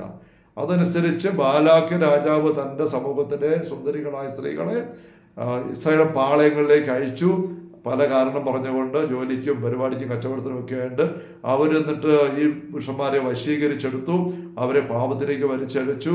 അങ്ങനെ പാപത്തിന്റെ ബന്ധത്തിലേക്ക് വന്നു കഴിഞ്ഞപ്പോൾ ഇവരെ പിന്നീട് ബാലിന്റെ ഉത്സവം വന്നപ്പോൾ ഉത്സവത്തിന് ക്ഷണിച്ചു. ഇവർക്ക് പോകാൻ നോ പറയാൻ പറ്റുന്നില്ല സ്ത്രീകളോട്. അവർ പോയി. അങ്ങനെ 1-ാം പ്രമാണം ലംഘിച്ചു. അതൊരു ദൈവസ്ഥാനം നഷ്ടപ്പെട്ടു. ആഭിചാരവും ശുദ്രമല്ലതിനപ്പുറം ദുരന്തം ഇവർക്കൊന്ന് ഭവിക്കുകയാണ്. സ്നേഹമുള്ള സഹോദരങ്ങളെ, നമ്മുടെ ജീവിതത്തിൽ ദൈവസാന്നിധ്യം നിറച്ചെടുക്കണം. നമ്മുടെ ജീവിതം വിശുദ്ധീകരിച്ചെടുക്കണം. നമ്മളെ മാത്രമല്ല വിശുദ്ധീകരിക്കേണ്ടത്, നമുക്ക് ദൈവം തന്നിരിക്കുന്ന ജീവസാഹചര്യം മുഴുവൻ വിശുദ്ധീകരിക്കണം. കാരണം വസ്തുക്കളിലൂടെ ഇതുപോലെ പൈശാചികമായ ശക്തി പതിഞ്ഞിട്ട് നമുക്ക് നാരകീയ ഉപദ്രവം ഉണ്ടാവാം. അതുകൊണ്ടാണ് മർക്കോസിന്റെ സുവിശേഷം 16-ാമത്തെ അധ്യായത്തിൽ 15-ാമത്തെ തിരുവചനത്തിൽ ലോകമെങ്ങും പോയി സകല സൃഷ്ടികളും സുവിശേഷം പ്രസംഗിക്കുക. സകല സൃഷ്ടികളും സുവിശേഷം ആവശ്യമുണ്ട്. കൊളോസസ് 1-ാം അധ്യായം 21-ാം വാക്യത്തിൽ അപ്പോസ്തലൻ പറയുന്നത് നമുക്കറിയാമല്ലോ, ആകാശത്തിന് കീഴിലുള്ള സകല സൃഷ്ടികളും സുവിശേഷം പ്രസംഗിക്കപ്പെട്ടിട്ടുണ്ട്. റോമാലേഖനത്തിന്റെ 9-ാം അധ്യായത്തിന്റെ 19-20 സൂചിപ്പിച്ചല്ലോ. അവിടെ നമ്മൾ വായിക്കുകയാണ്, സൃഷ്ടപ്രപഞ്ചം ജീർണതയുടെ അടിമത്തത്തിലെ വ്യർത്ഥതയ്ക്ക് അടിപ്പെട്ട് ഈറ്റുന്നു അനുഭവിച്ച് നെടുവപ്പെട്ട് കാത്തിരിക്കുക. എന്തിനാണ്? ദൈവമക്കൾ വെളിപ്പെടാൻ. അതുവഴി എന്താ സംഭവിക്കുന്നത്? ദൈവമക്കൾ വെളിപ്പെടുമ്പം ഈ സൃഷ്ടപ്രപഞ്ചം ജീർണത അടിമത്തിൽ നിന്ന് മോചനം പ്രാപിക്കും. ഭരണജ്ഞാനത്തിൽ ദൈവമക്കൾ വെളിപ്പെട്ടു. ആ ദൈവമകളുടെ ശരീരമായി ഭവിച്ച ഈ പ്രപഞ്ചം മണ്ണ് ഇന്ന് തിരുശേഷിപ്പായിട്ട് മാറിയിരിക്കുന്നു. ആ ദൈവമകള് ജനിച്ച വീട് കുടമാടൂര്, വളർന്ന വീട് മുട്ടിയറ, ജീവിച്ച മുറി പണിയാനം മഠത്തിലെല്ലാം വിശുദ്ധങ്ങളാ. ആ സഹോദരി കടന്ന കട്ടിലിരുന്ന കസേരയൊക്കെ വിശുദ്ധ വസ്തുക്കളാ, തിരുശേഷിപ്പായിട്ട് മാറിയിരിക്കുന്നു. എന്ന് വെച്ചാൽ ഒരു വ്യക്തിയുടെ ഉള്ളത്തിൽ നിറയുന്ന ദൈവിക ശക്തി ആ വ്യക്തിയെ മാത്രം നിറഞ്ഞ് അവസാനിക്കുകയല്ല, ആ വ്യക്തി ശേഷിപ്പിക്കുന്ന ശരീരത്തിൻ്റെ ശേഷിപ്പുകളും കൊണ്ട് മാത്രം തീരുകയല്ല, ആ വ്യക്തി എവിടെയെല്ലാം ഇടപെട്ടോ സമ്പർക്കപ്പെട്ടോ അവിടെയെല്ലാം ആ വിശുദ്ധി പതിച്ച് അവരെല്ലാം വിശുദ്ധീകരിച്ചിട്ടാണ് കടന്നു പോവുക. അപ്പൊ നമുക്ക് ചുറ്റുമുള്ള ഭൗതിക മേഖലയിൽ വിശുദ്ധിയും ദൈവിക ചൈതന്യവും ദൈവശക്തിയും നിറയ്ക്കുക എന്നുള്ളത് 2 രീതിയിലുണ്ട്. ഒന്ന്, അറിഞ്ഞ് വാക്കും പ്രവൃത്തി ഇടപെടലും വഴി വിശുദ്ധീകരിക്കുന്ന കർമ്മങ്ങളും പ്രാർത്ഥനകളും ആശീർവാദങ്ങളും തിരുക്കർമ്മങ്ങളും വഴിയായിട്ട്, ഒപ്പം നമ്മൾ വിശുദ്ധി നിറഞ്ഞ് ജീവിക്കുമ്പോൾ നമ്മൾ തന്നെ ശരീരത്തിന്റെ ഭാഗമായ അസ്ഥിയും ശരീരം മുഴുവനും ശരീരത്തിൽ ബന്ധപ്പെട്ടിരിക്കുന്ന വസ്ത്രവും നമ്മളിരിക്കുന്ന കസേര കട്ടി പെരുമാറുന്ന വസ്തുക്കളും സാഹചര്യങ്ങളും മുഴുവൻ വിശുദ്ധീകരിക്കപ്പെടുന്നുണ്ട്. അതാണ് തിരുശേഷിപ്പ്. എ ഗ്രേഡ് ശരീരത്തിൽ നേരിട്ട ശേഷിപ്പ്, ബി ഗ്രേഡ് നേരിട്ട് ഇടപെട്ട വസ്തുക്കൾ, സി ഗ്രേഡ് എന്ന് പറഞ്ഞാൽ സമ്പർക്കം വഴിയായിട്ട് എ ഗ്രേഡുമായിട്ടോ ബി ഗ്രേഡുമായി സമ്പർക്കപ്പെടുത്ത ഏതൊരു വസ്തുവും സി ഗ്രേഡ് തിരുശേഷിപ്പാണ്. ആ വസ്തുക്കളിൽ ദൈവശക്തി പതിയുന്നുണ്ട്. ഇതുപോലെ തന്നെ പൈശാചിക മേഖലയിൽ എ ഗ്രേഡ് ദുർശേഷിപ്പുകൾ, പൈശശക്തി നിറഞ്ഞ വസ്തുക്കളുണ്ട്. യൂദാസൊക്കെ തൂങ്ങി മരിച്ചു കഴിയുമ്പോൾ അദ്ദേഹത്തിൻ്റെ ചിതറിക്കിടന്ന അസ്ഥികൾ ഒരു എ ഗ്രേഡ് ദുർശേഷിപ്പാണ്. സാത്താന ശക്തികൾ പ്രസരിക്കുന്നുണ്ട്. യൂദാസ് ഇരുന്ന കസേരയും കടന്ന കട്ടിലുമൊക്കെ പെരുമാറിയ മുറികളുമൊക്കെ ബി ഗ്രേഡ് ദുർശേഷിപ്പുകളാണ്. അദ്ദേഹം അറിഞ്ഞ് അങ്ങനെ തിന്മ പതിപ്പിച്ച അല്ലെങ്കിൽ പോലും പിന്നെ സി ഗ്രേഡുമുണ്ട്. അപ്പോൾ നമുക്ക് 2 മേഖലയിലെ തിന്മയുടെ ശക്തി പതിഞ്ഞ വസ്തുക്കൾ നമുക്ക് പെരുമാറുന്നത് നമ്മൾ തിരിച്ചറിയേണ്ടതായിട്ടുണ്ട്. മരിച്ചവർ ഉപയോഗിച്ച വസ്തുക്കൾ നമ്മൾ ഉപയോഗിക്കുന്നതിനെ കുറിച്ചൊരു വീഡിയോ ഞാൻ ചെയ്തിരുന്നു. അതിനകത്ത് ഈ കാര്യം കുറച്ച് വിശദമായിട്ട് പറഞ്ഞിട്ട് അതിനെ ശ്രദ്ധിക്കുക. Hallelujah, hallelujah. സ്നേഹമുള്ള സഹോദരങ്ങളെ, ഈ മേഖല നമുക്ക് അനക്കമൊന്നും വേണ്ട. പൈശാചികമായ ശക്തി പതിപ്പിച്ച, അറിഞ്ഞും അറിയാതെ പതിപ്പിച്ച കൂടോത്ര വസ്തുക്കള്, ആഭിചാര വസ്തുക്കള്, ക്ഷുദ്ര പ്രയോഗിക്കപ്പെട്ട വസ്തുക്കള്, കൈവിഷ വസ്തുക്കള്, മന്ത്രവാദ മേഖല എല്ലാം ഉള്ളതാണ്. അവയുടെ പിന്നിൽ ഉപയോഗിച്ചിരിക്കുന്ന പൈശാചിക അരിമുള്ള ശക്തിക്ക് അനുസരിച്ച് അവയിൽ ശക്തി പതിഞ്ഞിട്ടുണ്ട്. അവ നമുക്കെതിരെ നിരന്തരം ഉപയോഗിക്കപ്പെടുന്നുണ്ട്. നമ്മുടെ ജീവിത മേഖലയൊക്കെ നിരന്തരം വന്ന് കയറുന്നുണ്ട്. ആൾക്കാർ വന്ന് മാന്തി കുഴിച്ചിടേണ്ട ആവശ്യം കണ്ടു കഴിഞ്ഞു. നമ്മൾ അവയെ പേടിക്കാനല്ല, അവയെല്ലാം മെറുക്കൾ തീർക്കാനല്ല, അവയെ മുഴുവൻ നിർവീര്യമാക്കിക്കൊണ്ട് അല്ലെങ്കിൽ നിഷ്ക്രിയമാക്കിക്കൊണ്ട് അവയുടെ മീതെ ഒരു ഉപദ്രവമേക്കാത്ത അവസ്ഥയിൽ ചവിട്ടി നടക്കാനുള്ള കരുത്താണ് ലൂക്ക 10:19 നല്ല ദൈവം നമുക്ക് നൽകിയിരിക്കുന്നത്. ദുഷ്ടൻ ഒരു ഉപദ്രവം വരുത്തി കലാത്ത അവസ്ഥയിൽ പാമ്പുകളുടെയും തേളുകളുടെയും ശത്രുവിന്റെ സകല ശക്തികളുടെ മീതെ ചവിട്ടി ചവിട്ടി ചവിട്ടി നടക്കാൻ നിങ്ങൾക്ക് ഞാൻ അധികാരം നൽകിയിരിക്കുന്നു. ഈശോ പറഞ്ഞു, അധികാരം അനുഭവമാകണമെങ്കിൽ പ്രാർത്ഥന വഴി ശക്തി നിറച്ചെടുക്കണം. അനുഭവമാകണമെങ്കിൽ ഒരു ഉപദ്രവം നമുക്ക് വരികയില്ല. Hallelujah, hallelujah, hallelujah. കർത്താവേ, ഈശോമിശിഹായുടെ സമൃദ്ധമായ കൃപയും അനുഗ്രഹങ്ങളും പിതാവായ ദൈവത്തിന്റെ അവർണ്ണനീയമായ സ്നേഹവും പരിശുദ്ധാത്മാവായ ദൈവത്തിന്റെ നിരന്തരമായ സാന്നിധ്യ സഹവാസവും സഹായ സംരക്ഷണവും സഹമുള്ള സഹോദരങ്ങളെ നമ്മോരോരുത്തരുടെ കൂടെ ഉണ്ടായിരിക്കട്ടെ, ഇപ്പോഴും എപ്പോഴും എന്നേക്കും. ആമേൻ. ഈശോ മിശിഹായ്ക്ക് സ്തുതിയായിരിക്കട്ടെ.